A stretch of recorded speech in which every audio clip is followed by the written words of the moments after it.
आज का जो हमारा टॉपिक है that is business process study and analysis. तो ईआरपी के प्रोजेक्ट्स में नॉर्मली जो फंक्शन कंसल्टेंट्स होते हैं वो बिजनेस प्रोसेस को डिटेल में स्टडी करते हैं। यहाँ पे हमने थोड़ा सा इसको लेट रखा है।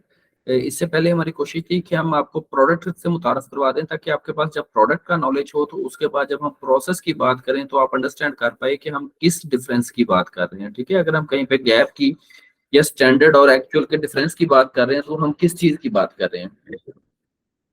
तो business process study and analysis एक बहुत ही इंपॉर्टेंट रोल है फंक्शन कंसल्टेंट्स का। क्योंकि नॉर्मली जो ईआरपी के प्रोजेक्ट्स होते हैं वो ऑर्गेनाइजेशन में एक रेडिकल चेंज लेके आते हैं। ठीक है, और ऑर्गेनाइजेशन समझ रही होती है कि ऑलरेडी हम एक बहुत ज्यादा चेंज के प्रोसेस से गुजर रहे हैं। तो जब हम चेंज के प्रोसेस से ऑलरेडी गुजर रहे हैं तो क्यों ना हम इसके साथ साथ बेसिकली कुछ चीजों को बेहतर कर लें, इंप्रूव कर लें। ठीक है, और याद रखें दुनिया में जो हर चीज हमारे इर्द गिर्द नजर आ रही है वो बहुत हद तक जो इंसानों की जनरेट की चीजें हैं वो आइडियाज हैं। ठीक है, और कोई भी आइडिया, चाहे वो बिजनेस प्रोसेस हो, चाहे वो प्रोडक्ट हो, वो सर्विस हो, कोई एक्टिविटी हो, ठीक है, उसमें हमेशा इंप्रूवमेंट्स की गुंजाइश रहती है और वक्त के साथ साथ चीजें बेहतर होती हैं। तो इसलिए नॉर्मली जब ऑर्गेनाइजेशन एक रेडिकल चेंज यानी एक बहुत बड़ी चेंज जो कि ईआरपी का प्रोजेक्ट उससे गुजरती है तो वो अपने बिजनेस प्रोसेस का रिव्यू चाहती है। ठीक है, और ईआरपी में जो फंक्शन कंसल्टेंट्स उसका रिव्यू इसलिए करते हैं ताकि उनको उस बिजनेस की डिटेल अंडरस्टैंडिंग हो जाए। ठीक है, तो यहाँ पे कुछ चीजें, कुछ जो रोल है वो कंबाइन हो जाते हैं। तो आगे जाके हम इन चीजों को थोड़ा सा डिटेल में डिस्कस करेंगे। सबसे पहले हम देख लें कि what is business process study and analysis. Business process study and analysis involves identifying, documenting and analyzing business process to improve efficiency and effectiveness in ERP deployment projects. It helps to align business goals with technology and optimize system configurations. तो इसी definition को मैं थोड़ा सा summarise करूंगा कि basically business process study में है क्या कि हमने चीजों को आइडेंटिफाई करना है, डॉक्यूमेंट करना है और एनालाइज करना है। किसको? बिजनेस प्रोसेस को, टू इम्प्रूव एफिशिएंसी। ठीक है, इसको हम डिफाइन करते हैं, डिस्कस करते हैं इफेक्टिवनेस किसमें? ईआरपी के प्रोजेक्ट्स में। ठीक है, और ये हमें फर्दर हेल्प करता है क्या कि देखिए ऑर्गेनाइजेशन के जो ऑप्टिमाइजेशन है, उसके जो गोल्स हैं, हम उसको टेक्नोलॉजी के जरिए अचीव करने में उसकी हेल्प करें। ठीक है, क्योंकि ईआरपी इज अ टेक्नोलॉजी और ऑर्गेनाइजेशन टेक्नोलॉजी क्यों अडॉप्ट कर रही है? ताकि वो अपने जो इफेक्टिवनेस है वो बढ़ा सके, जो वो कर रही है उसको और बेटर तरीके से कर सके। ठीक है, जो वो रोल ऑलरेडी परफॉर्म कर रही है इसको ज्यादा बेटर तरीके से परफॉर्म कर सके। तो बेसिकली ऑर्गेनाइजेशन इसके लिए टेक्नोलॉजी यानी ईआरपी वो लगवाती हैं अपने पास या अप्लाई करवाती हैं। तो ईआरपी के प्रोजेक्ट्स में जब हमें ये कोर कंसेप्ट्स का पता होता है तो बेसिकली हम अपने क्लाइंट्स के लिए ज्यादा इफेक्टिव हो सकते हैं। ठीक है, हम अपने क्लाइंट्स को एक ज्यादा इफेक्टिव सर्विस जो है वो दे सकते हैं। तो नेक्स्ट देखते हैं व्हाट इज एफिशिएंसी। ये टर्म्स मैं इसलिए यहाँ पे डिफाइन कर रहा हूँ, बड़ी सिंपल टर्म है, हम अक्सर अपनी जिंदगी में यूज करते हैं ताकि आगे हमने इनको इस्तेमाल करना है। ठीक है, आज के सेशन में तो efficiency refers to the ability to achieve maximum output with minimum input and minimizing wastages and utilizing resources in the most effective manner। तो सिंपली स्पीकिंग एफिशिएंसी का जो रिलेशनशिप है, एफिशिएंसी का रिलेशनशिप है रिसोर्सेज की utilisation के साथ। ठीक है, मैं रिपीट करता हूं, एफिशिएंसी का रिलेशनशिप है रिसोर्सेज की यूटिलाइजेशन के साथ कि आप कौन से जो रिसोर्सेज हैं वो कितनी एफिशिएंटली यूटिलाइज कर रहे हैं। और एफिशिएंसी है क्या कि आप मिनिमम इनपुट से मैक्सिमम आउटपुट जनरेट करें। ठीक है, तो ये एफिशिएंसी कहलाता है। तो बिजनेसेस को एफिशिएंसी की जरूरत होती है। क्यों? क्योंकि वो ज्यादा एफिशिएंट होना चाहते हैं। वो चाहते हैं कि क्योंकि हर जो रिसोर्स है वो कॉस्ट रखता है। तो क्या है कि बेसिकली अपने कॉस्ट को कम करें या अपने कस्टमर के एक्सपीरियंस को बेहतर करें एफिशिएंट होके। ठीक है, तो इसलिए एफिशिएंसी की जो अहमियत है वो बहुत ज्यादा है। और टेक्नोलॉजी ने नॉर्मली देखें कि टेक्नोलॉजी ने दुनिया में बहुत ज्यादा एफिशिएंसी इंक्रीज कर दी है चीजों की। अब आप अंदाजा करें कि बगैर टेक्नोलॉजी के, ठीक है, एक शख्स फॉर एग्जांपल अगर उसने कोई एक जगह से दूसरी जगह कोई पत्थर मूव करने होते तो उसके हार्ड काम था ना, ज्यादा लोग चाहिए थे। ठीक है, ज्यादा मेहनत चाहिए थी, ज्यादा टाइम चाहिए था। मगर टेक्नोलॉजी ने ये चीजें आसान कर दी हैं, ठीक है, थोड़े अफराधी कुव्वत के साथ, ठीक है, और बेसिकली थोड़े टाइम में ज्यादा आउटपुट जनरेट करना शुरू कर दी। तो इसलिए टेक्नोलॉजी की जो अहमियत वो बहुत ज्यादा हो गई, और ईआरपी खुद एक टेक्नोलॉजी है और ये बिजनेस के प्रोसेस को एफिशिएंट करती है, इसलिए बिजनेस को उसकी जरूरत है। ठीक है, नॉर्मली एक क्वेश्चन ये हो सकता है ना कि बिजनेस कहता है मैं ऑलरेडी परफॉर्म कर रहा हूं, तो मुझे क्या जरूरत है मैं ईआरपी पे शिफ्ट हूं। तो जो आप कर रहे हैं वो ठीक है, मगर क्या आप एफिशिएंट होना चाहते हैं, आप अपनी डिसीजन मेकिंग में, अपनी डाटा गैदरिंग में, अपनी एनालिसिस में, ठीक है, आप अपने बिजनेस प्रोसेस की हैंडलिंग में अगर आप एफिशिएंट होना चाहते हैं तो डेफिनेटली आपको ईआरपी की जरूरत है, आपको टेक्नोलॉजी की जरूरत है, और technology, digitalization is a technology. तो जैसे मैंने अभी कहा कि एफिशिएंसी का जो रिलेशनशिप है वो किसके साथ है, रिसोर्सेज की यूटिलाइजेशन के साथ, ठीक है।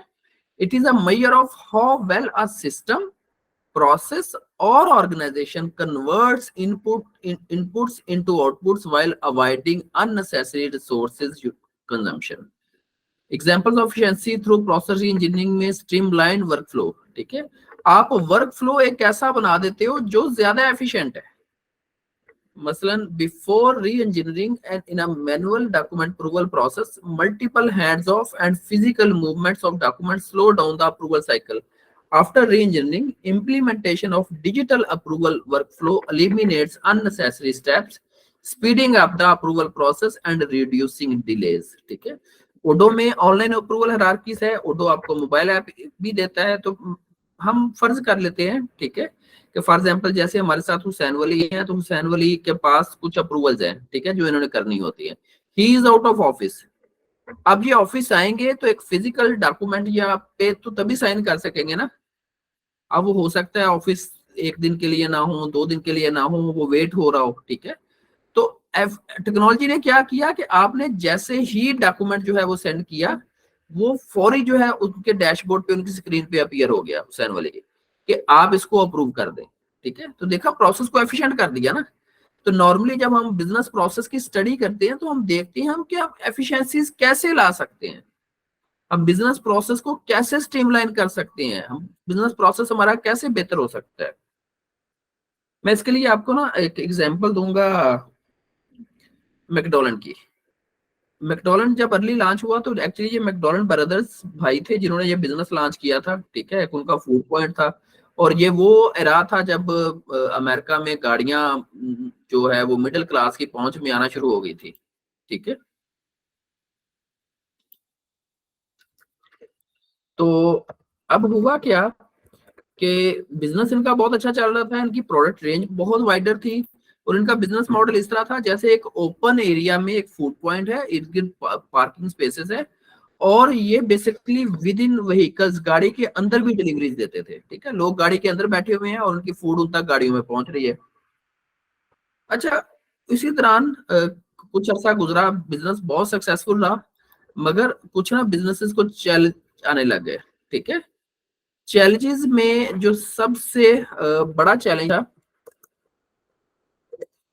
वो ये था कि एक तो कंपटीशन थोड़ा सा फास्ट आ गया, नंबर 1। नंबर 2 जो चैलेंज बिजनेस ने फेस किया वो ये था कि कस्टमर बहुत कम होने लग गया। तो वक्त के साथ साथ डेफिनेटली ये चीजें शायद शुरू में इतनी ऑब्जर्व नहीं हुई, तब बिजनेस ने फील किया जब एक बड़ा इम्पैक्ट पड़ गया। तो इन्होंने ना लोगों से इंटरव्यूज लेने शुरू किए, पूछना शुरू कर दिया कस्टमर से, मतलब क्या हुआ, क्यों नहीं आ रहे, क्या रीजन है। तो जो उनका आंसर था वो ये था कि बेसिकली जब हमें गाड़ी के अंदर फूड पहुंचता है तब तक ना वो फूड जो है वो ठंडा हो चुका होता है, तो हम शायद उसको अब इंजॉय नहीं कर पाते, या जो हमारे लिए जो वेट करना है ये भी एक चैलेंज है, ठीक है। इतना ज्यादा जो हमें वेट करना पड़ता है, नंबर 1। नंबर 2, फूड की जो फॉर एग्जाम्पल हम समझते हैं कि जिस फ्रेशनेस के लिए हम आते हैं फूड उतना फ्रेश नहीं होता। अब ये वो स्टेज थी यहाँ पे जो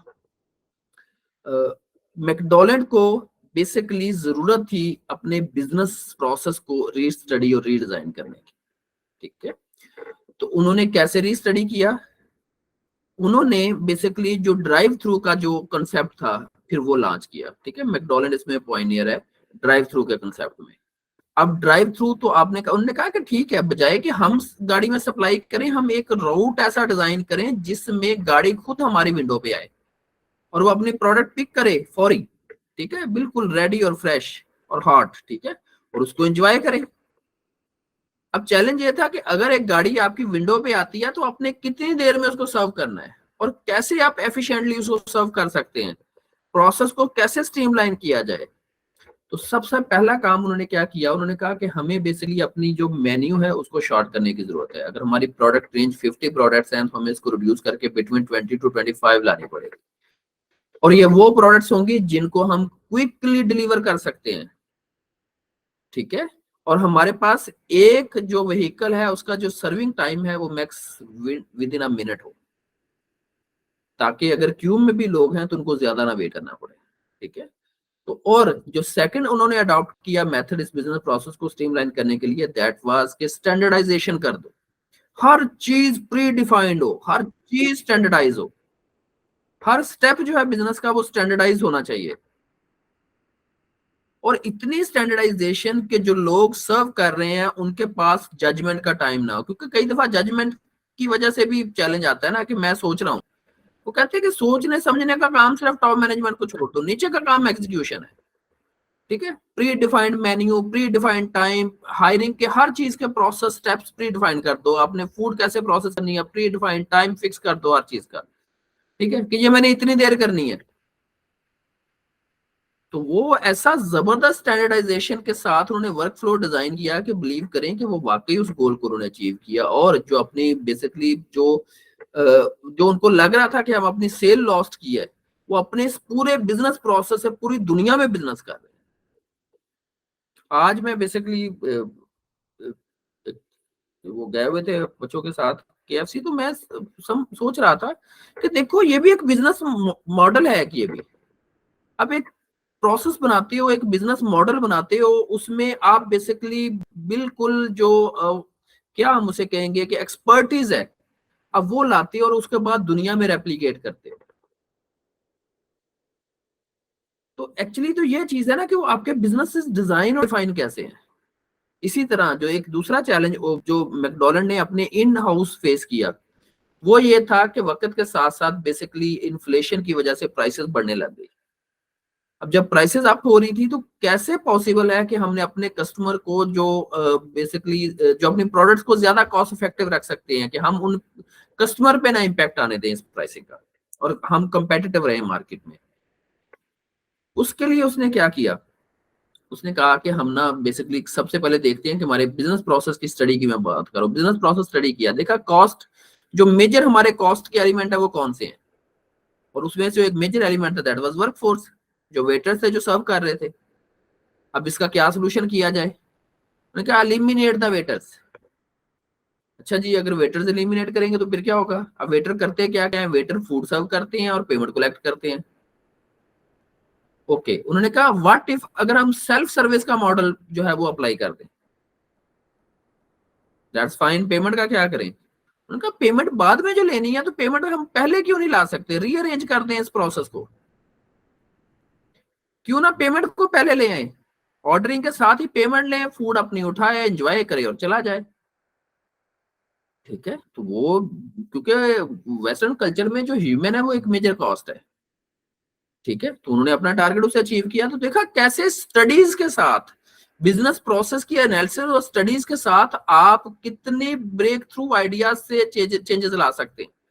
तो बेसिकली ईआरपी के प्रोजेक्ट्स में जो फंक्शन कंसल्टेंट्स का रोल होता है वो ये होता है कि वो बिजनेस प्रोसेस की स्टडीज करें। स्टडीज करने का मकसद सिर्फ उनका कोर गोल उनका एफिशिएंसी लाना नहीं होता, उनका कोर गोल अपनी लर्निंग होती है, क्योंकि एक्चुअली ईआरपी में तो वो जो प्रोजेक्ट में तो ऑटोमेशन करने गए हैं ना, जो ऑलरेडी प्रोजेक्ट चल रहा है उसको ऑटोमेट कर दें, वो तो ऑटोमेशन के लिए गए हैं वहां पे। तो कोर गोल उनका जो है वो एफिशिएंसी लाना नहीं है, मगर ये एक एडिशनल चीज है। और याद रखें, जब आप कुछ वैल्यू ऐड करते हैं अपने क्लाइंट के लिए तो क्लाइंट का एक्सपीरियंस क्या होता है, बताएगा कोई।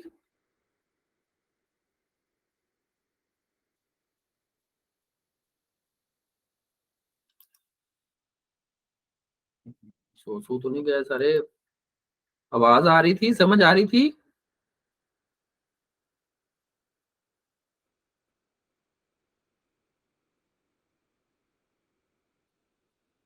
हेलो, कोई रिएक्शन नहीं आप लोगों की तरफ से? चलें सर, वो रिएक्शन वगैरह देते रहा करें, मुझे लगे कि शायद वो कोई स्क्रीन तो नहीं हैंग तो नहीं हो गया सिस्टम। जी, बेसिकली पॉजिटिव इम्पैक्ट वो इसके एक्सपीरियंस को डिलाइटफुल करता है। ठीक है, तो एक जो डिलाइटफुल एक्सपीरियंस के साथ कस्टमर है, डेफिनेटली वो आपके ऊपर ज्यादा रिलाई करता है, वो आपके पे ज्यादा ट्रस्ट करता है। तो नॉर्मली किसी भी प्रोजेक्ट में जो एक कोर गोल होता है ना, जो प्रोजेक्ट डिलीवरी करने वाले का, उसका ये भी होता है कि हम अपने कस्टमर का एक्सपीरियंस बेटर करें। क्योंकि आपकी मार्केटिंग आपसे बेहतर आपका कस्टमर कर सकता है, जब वो दूसरों को बताएगा कि मेरा इस टीम के साथ, इन लोगों के साथ काम करने का एक्सपीरियंस कैसा रहा।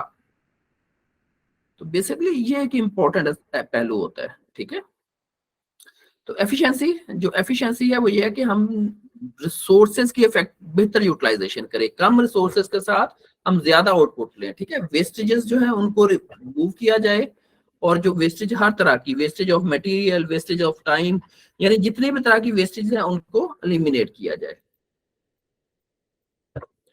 नंबर सेकंड है इफेक्टिवनेस।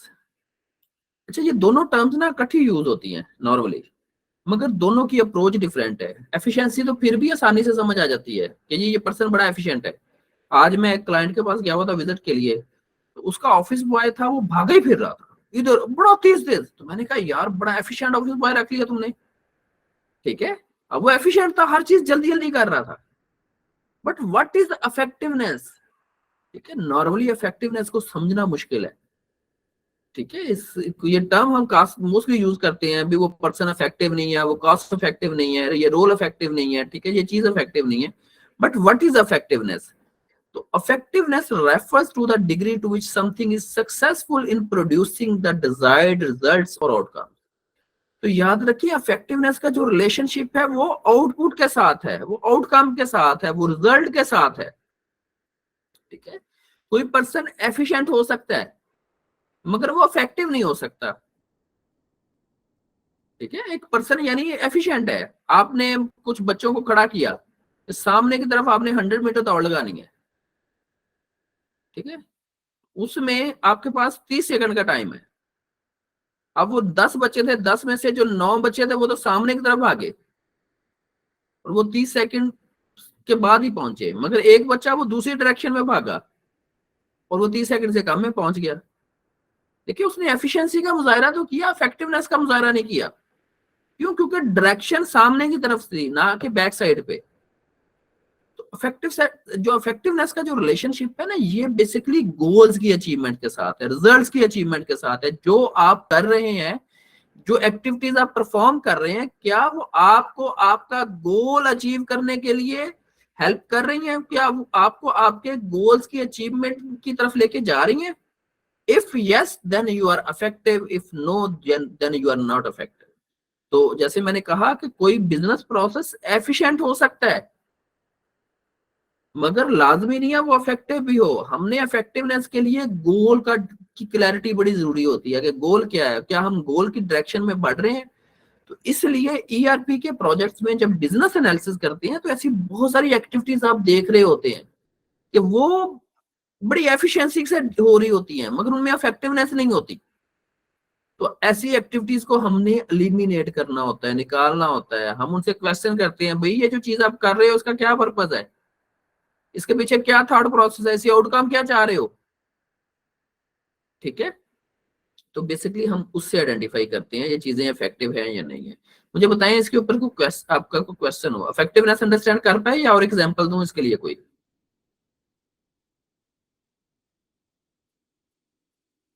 ऑलराइट, किसी और की तरफ से कोई क्वेश्चन हो यहां तक? ग्रेट। तो ये दो टर्म्स जो मैनेजर्स के लिए बड़ी जरूरी होती हैं। ठीक है, आप मैनेजरियल पोजीशन के ऊपर तो याद रखें, क्योंकि बीइंग मैनेजर हमने एफिशिएंसी और इफेक्टिवनेस लानी होती है। ठीक है, तो मैं इसलिए क्विकली रिपीट कर देता हूँ। एफिशिएंसी का रिलेशनशिप रिसोर्सेज यूटिलाइजेशन के साथ है, और इफेक्टिवनेस का जो रिलेशनशिप है that is with results, achievements of results. Next है value added activities. What is value? ठीक है, वैल्यू है, हम अक्सर कहते हैं ना कि यार इसकी वैल्यू बताओ, ये जो तुम क्या आप काम कर रहे हो इसमें वैल्यू है या नहीं है। ठीक है, बड़ी आपने वो चीजें सुनी होगी, वैल्यू ड्रिवन, ठीक है, वैल्यू बेस्ड इकोनॉमी, ठीक है, वैल्यू ड्रिवन एक्टिविटीज। तो जब हम कहते हैं वैल्यू बेस्ड इकोनॉमी, ऐसी इकोनॉमी जो वैल्यू ड्राइव करती है दूसरों के लिए और लोग उस वैल्यू के अगेंस्ट उसको पे करते हैं, तो वो उसके सहारे चल रही है, दैट्स वैल्यू ड्रिवन इकोनॉमी।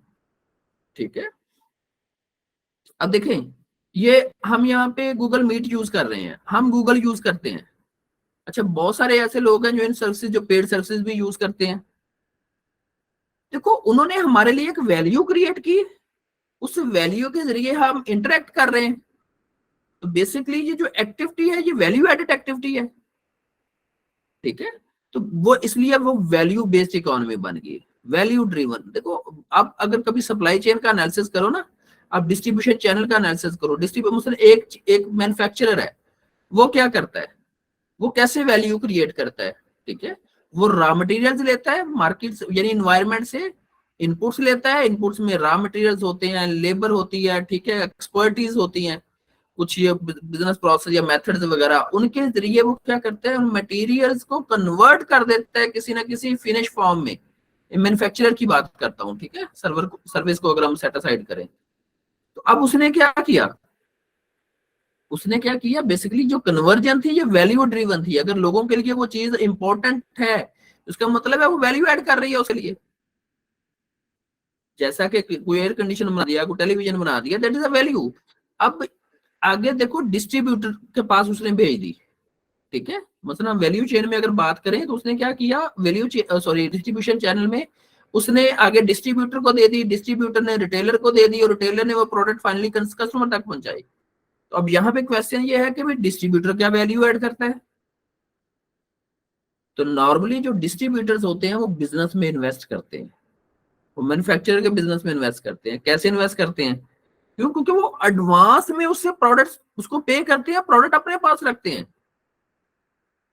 देखो, अभी प्रोडक्ट फाइनल कंज्यूमर तक तो नहीं पहुंची, जिसने वाकई अपनी पॉकेट से पैसा देके उसको लेना है, मगर डिस्ट्रीब्यूटर ने क्या किया, उसको एडवांस पे किया कंपनी को, ठीक है, और प्रोडक्ट अपने पास स्टोर कर ली। नंबर वन, उसने बिजनेस के लिए वैल्यू क्रिएट की इन्वेस्टमेंट की फॉर्म में। नंबर टू, उसने बेसिकली जो उस जो बिजनेस के लिए दूसरी वैल्यू क्रिएट की वो ये की कि उसने कस्टमर के नियरेस्ट सोल्यूशन पहुंचा दिया,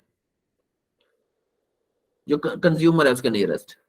अब रिटेलर ने क्या किया, ठीक है, अब रिटेलर क्या करता है, वो भी देखो वो भी इन्वेस्ट कर रहा है, नंबर वन। नंबर टू, वो बिल्कुल नियरेस्ट जो है वो सोल्यूशन प्रोवाइड कर रहा है, डोर स्टेप्स में, स्ट्रीट्स में, ये जो रिटेल स्टोर होते हैं, किराना स्टोर होते हैं, देखो वो क्या करता है, आपको नियरेस्ट सोल्यूशन देता है और इसके लिए वो चार्ज करता है। तो इस डिस्ट्रीब्यूशन चैनल में हर पर्सन अपनी अपनी वैल्यू क्रिएट करता जा रहा है, उसके वैल्यू के अगेंस्ट वो क्या करता जा रहा है, बेसिकली अपना शेयर लेता जा रहा है। तो बिजनेस का जब आप डिटेल एनालिसिस करते हो तो हम ये देखते हैं कि जो एक्टिविटीज बिजनेस पर जो परफॉर्म कर रहा है, क्या वो वैल्यू ऐड कर रही है या नहीं कर रही, वो वैल्यू ड्रिवन है या नहीं है। तो इस पे एक बड़ा जबरदस्त क्वेश्चन हो सकता है भी, क्या कोई ऐसी एक्टिविटी हो सकती है जो वैल्यू ड्रिवन ना हो। ठीक है, तो यहाँ पे शायद मैं वैल्यू की डेफिनेशन आपको बताना भूल गया। वैल्यू कोई बेनिफिट हो सकता है, कोई वर्थ हो सकती है, कोई डिजायर हो सकती है, कोई चीज ऐसी जिसको हम वैल्यू कह सकते हैं। आपके लिए इसमें क्या वैल्यू, आपके लिए इसमें क्या बेनिफिट है, फॉर एग्जाम्पल ना। तो अब मैं क्वेश्चन अपना दोबारा रिपीट करूंगा कि क्या कोई ऐसी सिचुएशन हो सकती है कि एक एक्टिविटी हो रही हो और उससे वैल्यू ना जनरेट हो रही हो। अच्छा चले, ठीक है, मैं एक्सप्लेन कर देता हूँ। याद रखें, जो मैंने आपको शुरू में बताया था ना कि दुनिया में हर जो इंसान की बनाई हुई चीज, चाहे वो कोई प्रोडक्ट है, वो कोई सर्विस है, वो कोई डिजाइन है, कोई लेआउट है, कोई बिजनेस प्रोसेस है, ये सारे आइडियाज होते हैं। और वक्त के साथ साथ इन आइडियाज को बेहतर करने की गुंजाइश पैदा होती है। ठीक है, कुछ ऐसी चीजें होती हैं, मतलब मैंने बहुत सारी कंपनीज में देखा, उन्होंने एक खास वक्त में डेवलपमेंट की। 5 साल पहले कुछ लोग इकट्ठे हुए, उन्होंने कहा कंपनी में ये प्रोसेस बना दो, ये सिस्टम बना दो, ये डेवलपमेंट्स कर दो, सारा कुछ कर दो।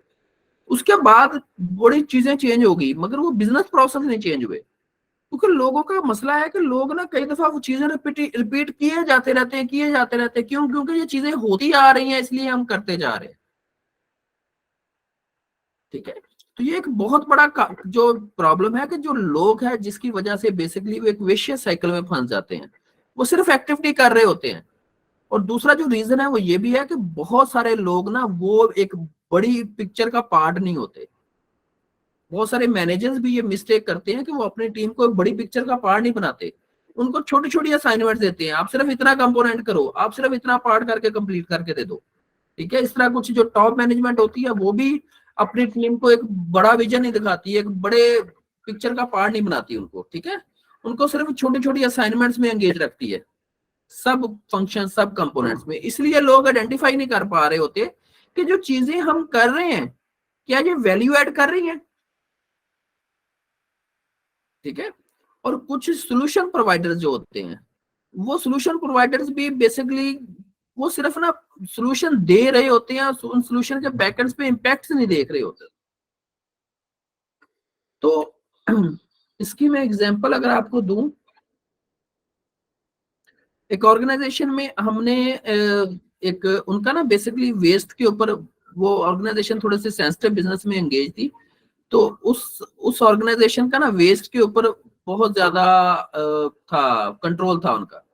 तो हमने देखा कि जो डिस्ट्रक्शन होती है मटेरियल की ना, उस डिस्ट्रक्शन में वो कंपनी क्या करती थी, वो कंपनी ने 7 डिपार्टमेंट्स के सिग्नेचर्स उसने ऐड करवाए हुए थे। डिपार्टमेंट 1, डिपार्टमेंट 2, डिपार्टमेंट 3, 4, यानी हर सारे हेड्स थे, सारे हेड, इस डिपार्टमेंट का हेड भी साइन करेगा, इसका भी करेगा, इसका भी करेगा, इसका भी करेगा। तो मैंने उसको देखा, तो मैंने चैलेंज किया, मैंने कहा ये क्या। कहते जी बेसिकली हमारे लिए ये एरिया बड़ा सेंसिटिव है और हमने इसके ऊपर ये इसलिए लगाए हैं ताकि इसमें गलती ना हो।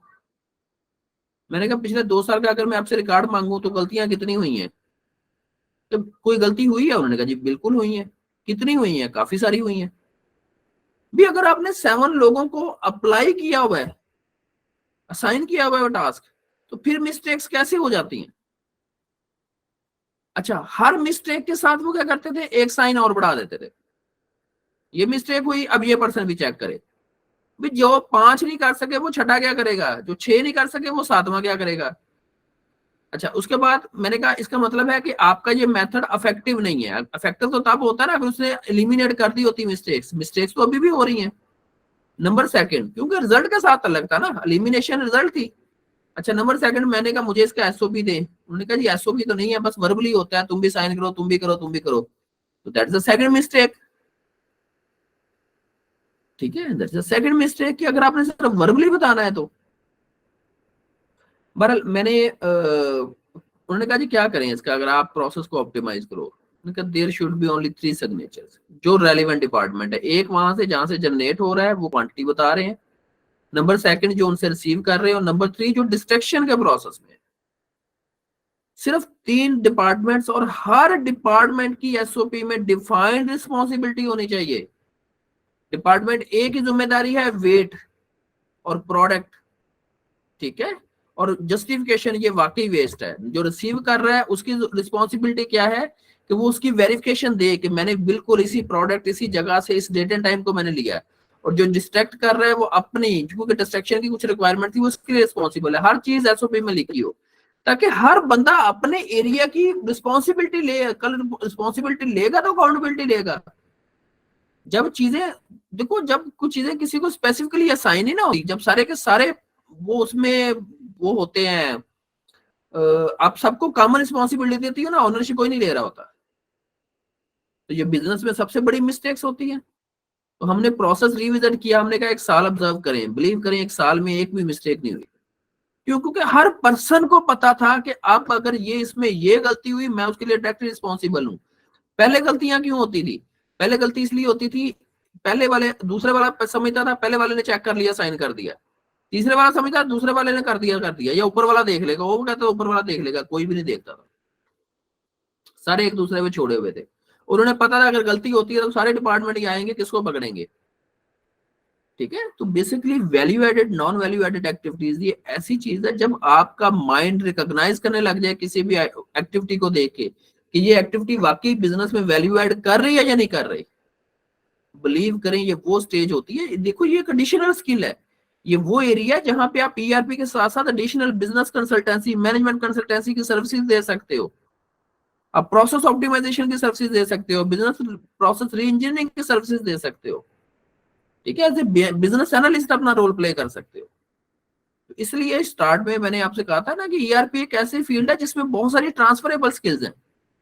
आप एक में काम करते हो और इसके साथ साथ आप और बहुत सारी जो स्किल्स है वो इस प्रोसेस में गेन करते हो, यानी इससे लर्न करते हो। तो वैल्यू एडेड एक्टिविटीज को जरा रीड करते हैं। Value added activities are those that directly contribute to creating value for the customer और इनहेंसिंग अ प्रोडक्ट और सर्विस।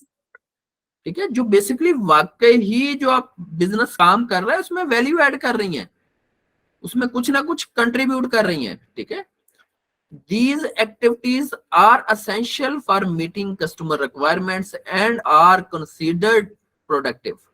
ठीक है, in a business or manufacturing context, identifying and optimizing value added activities is crucial for improving efficiency and overall performance. Examples of value added activities include product design and development, generating and designing products with features that meet customer needs and preferences. और manufacturing में क्या होगा, transforming raw materials into finish goods according to customer specification. ठीक है, अगर customer की need के मुताबिक आप एक्टिविटी परफॉर्म कर रहे हो, चीजें बना रहे हो, तो वो वैल्यू एडेड एक्टिविटीज है। मेरे आप लोगों से क्वेश्चन है, आपने एक मटेरियल, दो मटेरियल मिक्स करके एक तीसरा मटेरियल क्रिएट किया, क्या ये वैल्यू एडेड एक्टिविटी है या नहीं है? जी जैन,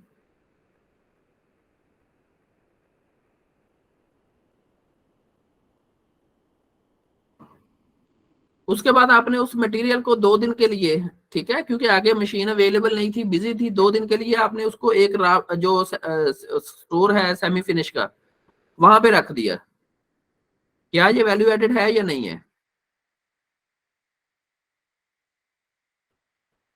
क्यों भाई,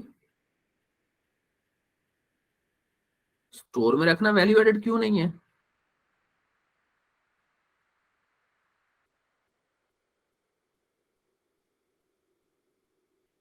फिर आप मशीन के मोल्ड्स चेंज कर रहे हैं। ठीक है, मशीन के मोल्ड्स आप चेंज कर रहे हो, एक नई प्रोडक्ट चलाने के लिए 2 घंटे मशीन के मोल्ड चेंज होते रहे, वैल्यू एडेड एक्टिविटी है या नहीं है?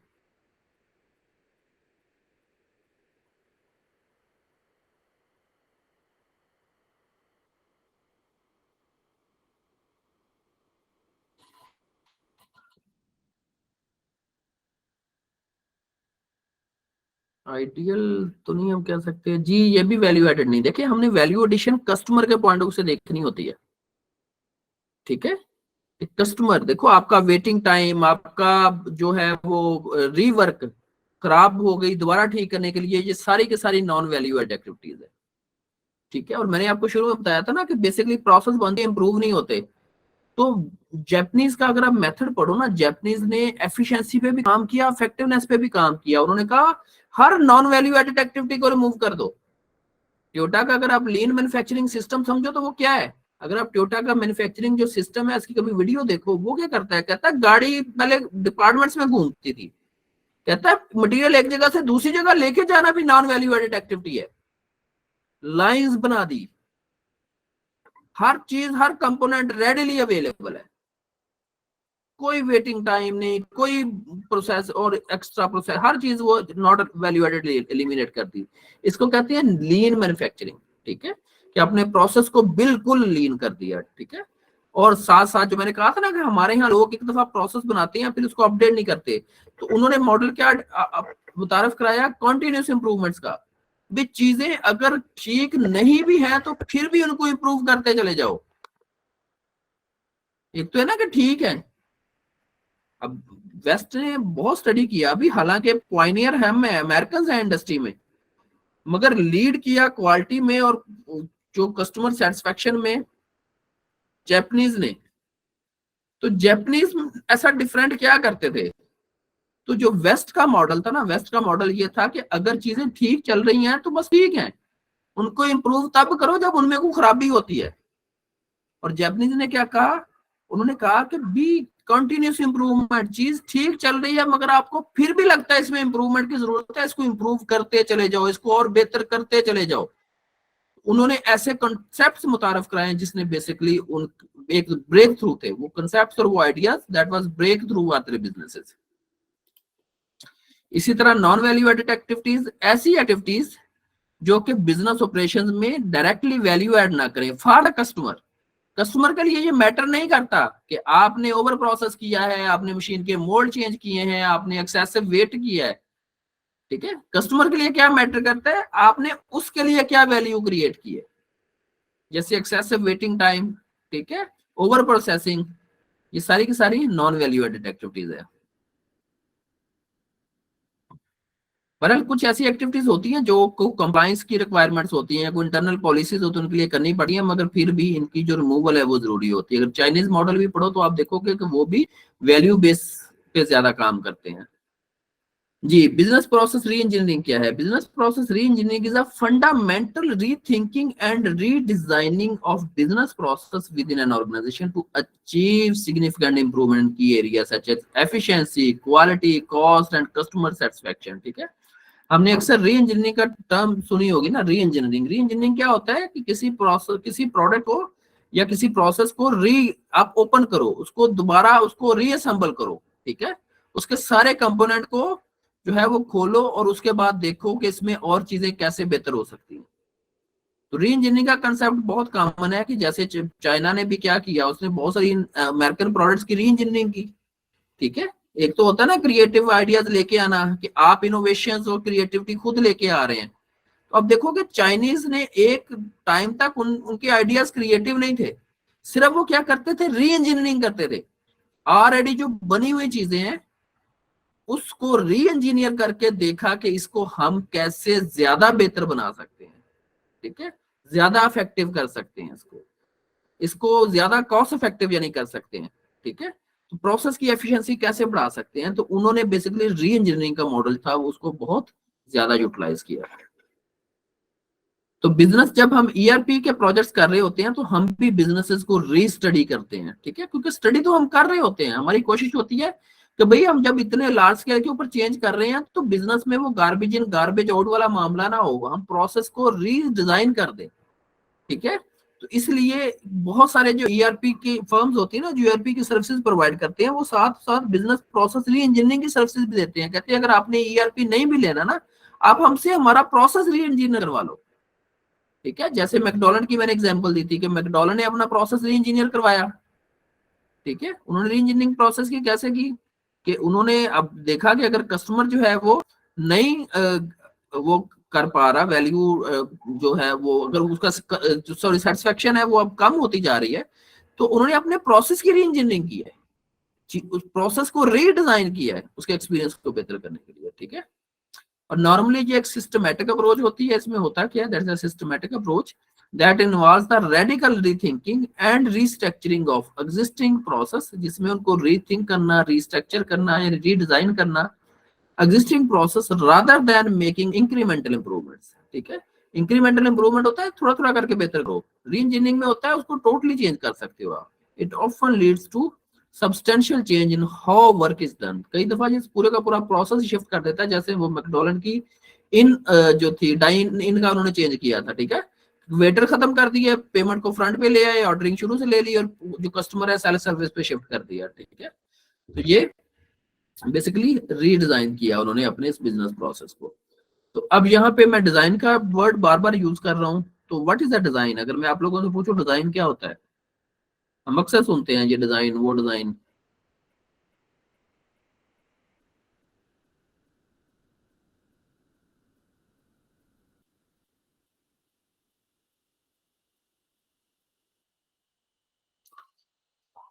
What is meant by design?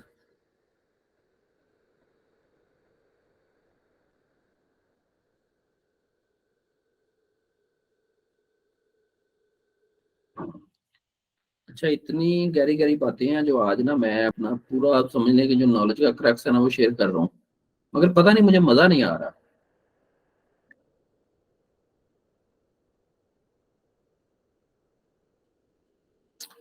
Structure,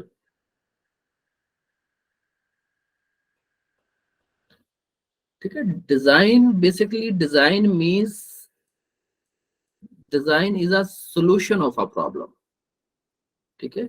जैसा आप बिल्कुल ठीक कह रहे हैं, मगर मैं थोड़ा सा इसको डिटेल में एक्सप्लेन करूंगा। कोई भी जो डिजाइन है ना वो हमारी प्रॉब्लम का सॉल्यूशन है, हर प्रोडक्ट या सर्विस वो क्या है, वो एक डिजाइन है, हर प्रोसेस एक डिजाइन है। ठीक है, हम अपने इर्द गिर्द पता नहीं दिन में कितने डिजाइन से हमारा वास्ता पड़ता है। आप अपने पास देखेंगे कितनी चीजें डिजाइन पड़ी हुई हैं, एक चेयर एक डिजाइन है, एक टेबल डिजाइन है। देखो कितनी तरह की चेयर्स हैं, कितनी तरह के टेबल्स हैं, कितनी तरह की डिवाइसेस हैं। मोबाइल का एक अलग डिजाइन है, कंप्यूटर का अलग डिजाइन है, टैब का अलग डिजाइन है, लैपटॉप का अलग डिजाइन है। क्यों? क्योंकि ये हर नीड के मुताबिक उसको डिजाइन किया गया है। तो design is a solution of a problem. तो जब हमें ये अंदाजा हो जाए ना कि design is a solution of a problem, तो याद रखें हम चीजों को रीडिजाइन करके बहुत सारी प्रॉब्लम सॉल्व कर लेते हैं। लाहौर में आजकल गवर्नमेंट बहुत बेतहाशा कोशिश कर रही है चीजों को रीडिजाइन करने की, ट्रैफिक को कंट्रोल करने के लिए, सिग्नल्स को खत्म करने के लिए। वो क्या कर रही है, देखो वही रोड है, वही सब कुछ है, सिर्फ डिजाइन चेंज कर रही है ना उनके, यू टर्न बढ़ा के, सिग्नल्स को खत्म करके। तो हर जो डिजाइन है बेसिकली वो किसी ना किसी प्रॉब्लम का सलूशन है। जब डिजाइन प्रॉब्लम का सलूशन है तो डिजाइन याद रखें अच्छे भी होते हैं बुरे भी होते हैं। कुछ डिजाइन बड़े कॉम्प्लेक्स होते हैं, लोगों के लिए अंडरस्टैंड करने बड़े मुश्किल होते हैं। कुछ डिजाइन बड़े जबरदस्तली बने होते हैं, बहुत इफेक्टिवली डिजाइन हुए होते हैं। इसीलिए दुनिया में जो बेसिकली डिजाइनर्स की जो प्रोडक्ट और सर्विस के डिजाइन है उनकी अहमियत बहुत ज्यादा है। आप कैसा डिजाइन बना पाते हो, गाड़ी का एक डिजाइन है, साइकिल का एक डिजाइन है, बाइक का एक डिजाइन है। तो ये डिजाइन किन्होंने बनाए हैं? जिन्होंने उन प्रॉब्लम्स को स्टडी किया है। तो इसी तरह दुनिया में देखो पेमेंट प्रोसेस वो क्या है, एक डिजाइन है। सेल का प्रोसेस एक डिजाइन है। ठीक है, तो हम अपने इर्द गिर्द बेतहाशा डिजाइन देखते हैं। तो आपकी ऑर्गेनाइजेशन में जितनी भी एक्टिविटीज हो रही होती हैं वो डिजाइन होते हैं। ठीक है, अकाउंट्स कैसे काम कर रहा है, सप्लाई चेन कैसे डिजाइन, उसके स्टेप्स कैसे डिजाइन हुए हुए हैं, बाकी फंक्शंस कैसे काम कर रहे हैं, एचआर कैसे काम कर रहा है। और उनको बेहतर करने के लिए क्या है कि उनके डिजाइन चेंज कर दो। और डिजाइन चेंज करने के लिए क्या जरूरी है भी, अगर आप लोगों ने किसी चीज का डिजाइन चेंज करना है तो उसके लिए सबसे पहले क्या जरूरी है?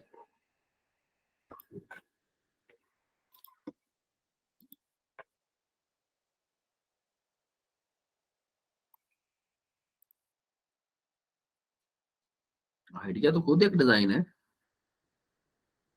अगर आपने कोई डिजाइन चेंज करना है तो सबसे पहले आपको करंट डिजाइन का पता हो ना कि करंट क्या है।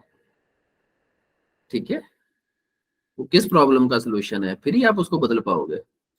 तो इसीलिए जब हम बिजनेस प्रोसेस को स्टडी करते हैं तो सबसे पहले जो होता है हमें करंट को स्टडी करना पड़ता है।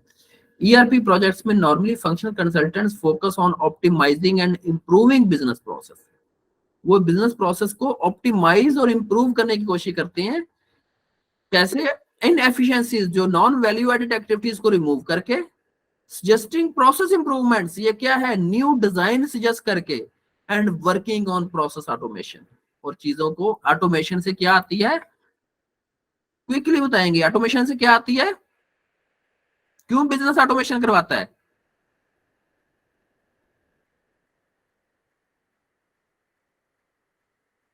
इंप्रूवमेंट्स क्या आती है सर? एफिशिएंसी आती है, बिल्कुल सर, ठीक है आपने सर, कि उससे एफिशिएंसी आती है और डेफिनेटली वो हमें इफेक्टिवनेस की तरफ भी लेके जाती है। ठीक है, मगर मेजर जो फोकस है ऑटोमेशन का वो एफिशिएंसी है, क्योंकि वो प्रोसेस को एफिशिएंट कर देती है ना, तेज कर देती है। BPR, business process reengineering, typically includes steps such as mapping the current state of business process. Business अभी क्या कर रहा है, analyzing process gaps। ठीक है, कहाँ कहाँ पे गैप्स हैं, जो आपका प्रपोज डिजाइन है और करंट डिजाइन में कहाँ पे गैप्स हैं। Redesigning core organizational and people issues, फिर आप उनको डिजाइन के जरिए बेहतर करने की कोशिश करते हो। And implementing changes to improve efficiency and decreases cost. ठीक है, और जो फिर आपने सजेस्ट किया है अल्टीमेटली उनको इम्प्लीमेंट करते हो अपने प्रोजेक्ट में, ताकि कॉस्ट भी सेव हो और एफिशिएंसी भी बेहतर आए। अच्छा, नॉर्मली बिजनेस प्रोसेस कैसे वैल्यू जनरेट करता है? जब आप बिजनेस प्रोसेस की स्टडी करते हो बिजनेस के लिए, वो कैसे वैल्यू जनरेट कर सकता है, यानी जो इंप्रूवमेंट्स है उनकी क्या क्या टाइप्स हैं, कैसे कैसे वो इंप्रूवमेंट्स आती हैं, सॉरी क्या क्या ला सकती है बिजनेस में। नंबर वन, उससे एफिशिएंसी बेहतर होती है। ठीक है, इसलिए ये वो कोर चीजें हैं, जब आपने कोई डिजाइन बनाना है तो आपने इन चीजों का ख्याल रखना है कि आप जो बेसिकली डिजाइन सजेस्ट कर रहे हो, आप जो चेंज सजेस्ट कर रहे हो, क्या वो एफिशिएंसी ला रही है। BPR helps in achieving dramatic improvements in productivity, cycle times and quality। ठीक है, आपने इसके लिए वो दोबारा, जो मैंने आपको शुरू में मैकडोनल्ड की स्टोरी सुनाई थी ना, वो आपने दोबारा उस पर फोकस करना है। देखो उन्होंने प्रोसेस रीड स्टडी किया, तो कैसे उन्होंने एक कस्टमर की डिससेटिस्फेक्शन के हमारी गाड़ी तक आते हुए जो फूड है वो ठंडा हो जाता है, उसको टोटल रीडिजाइन करके ग्लोबली एक बिजनेस मॉडल जनरेट कर दिया। और देखिए उस बिजनेस मॉडल पे वो ग्लोबल बिजनेस कर रहे हैं। ठीक है, सिर्फ क्या किया, उसको स्टडी करके उसको इम्प्रूव किया, डिजाइन को बेहतर किया, कुछ स्टेप्स को उसमें से एलिमिनेट कर दिया, जो स्टैंडर्डाइजेशन कर दी, एलिमिनेशन कर दी। तो नंबर वन कि आप BPR आपके प्रोसेस को इम्प्रूव करती है। इसलिए आपने जब स्टडी करनी है तो आपने ये देखना है कि जो एक्टिविटीज मैं सजेस्ट करने जा रहा हूँ, क्या वो इम्प्रूवमेंट ला रही है, एफिशिएंसी बेहतर कर रही है। Number second, cost reduction. ठीक है, ये इंप्रूवमेंट की टाइप है। हर कोई चाहता है कि मेरी कॉस्ट रिड्यूस हो। ठीक है, तो कॉस्ट रिडक्शन एक कोर बिजनेस ऑब्जेक्टिव है। क्यों? क्योंकि कॉस्ट रिडक्शन प्रॉफिट बेहतर करती है। It can lead to the elimination of unproductive activities, thus redesigning cost. Six sigma क्या है? ठीक है, वो कहता है कि अपनी वेस्टेजेस को एलिमिनेट करो, क्योंकि जो वेस्टेजेस है वो बिजनेस के लिए एक ह्यूज कॉस्ट है, एक मेजर कॉस्ट है बिजनेस के लिए वेस्टेज। अगर हम अपनी वेस्टेजेस को कम कर दें तो क्या हम गेन कर सकते हैं ना, हम इसका मतलब अपना प्रॉफिट बेहतर कर सकते हैं। हमारा एक क्लाइंट है, वो स्वेटर जर्सी बनाता है। अब उस क्लाइंट पे हम गए, उसने कहा यार हमारा जो सबसे बड़ा मसला है वो वेस्ट है। तो हम देखने चले गए अभी क्या वेस्ट है। तो वो वाकई, अब वो क्या करते हैं स्वेटर जर्सी बनाने के लिए, ये नहीं है कि डायरेक्ट उसकी निटिंग होती है, वो बड़े ना सीधे सीधे से पल्ले बनते हैं। सबसे पहले निटिंग होती है उनकी, फिर वो कटिंग करके उसमें से वो स्वेटर जर्सी बनाते हैं, और जो कटिंग करते हैं वो वेस्ट होती है। अब देखो उसके ऊपर पहले बनाने में कॉस्ट लगी, उस पर मटेरियल की कॉस्ट लगी, फिर आपने कटिंग करके निकाल दिया। तो हमने कहा यार ये तो बहुत बड़ा मसला है, ये तो एक ह्यूज कॉस्ट है, आपका टाइम भी लग रहा है, आपकी उस पे रिसोर्सेज भी लग रहे हैं, मटेरियल भी लग रहा है, ये तो एक बहुत बड़ा चैलेंज है। मगर इसका सोल्यूशन सिर्फ मशीन दे सकती है। अब मशीन ऐसी लेके आओ जो 100% आपके डिजाइन के मुताबिक नीटिंग करने वाली। ठीक है, ताकि इस वेस्टेज को कंट्रोल किया जा सके। तो ऐसे बहुत सारी जो चीजें होती हैं, तो आप कॉस्ट रिडक्शन कर सकते हैं किससे? बिजनेस को जब स्टडी करते हैं कि ऐसी कौन सी एक्टिविटीज है, अनप्रोडक्टिव एक्टिविटीज को, ठीक है, आप रिमूव करके कॉस्ट रिड्यूस कर सकते हैं। ये दूसरा गोल है। तीसरा गोल क्या है? कस्टमर सर्विस को इनहेंस करे। देखो अल्टीमेटली बिजनेस का गोल क्या है? कस्टमर का एक्सपीरियंस बेटर करना। अगर आप कस्टमर को बेटर सर्विसेज दोगे, कस्टमर दोबारा आपके पास आएगा। अगर कस्टमर आपके पास नहीं आएगा तो फिर आप मतलब जो मर्जी हो आपके पास बेहतरीन मशीन हो, बेहतरीन रिसोर्सेज हो, आप फिर भी कोई बड़ा ब्रेक थ्रू नहीं कर पाएंगे। असल तो चीज है कस्टमर को लेके आना अपने पास।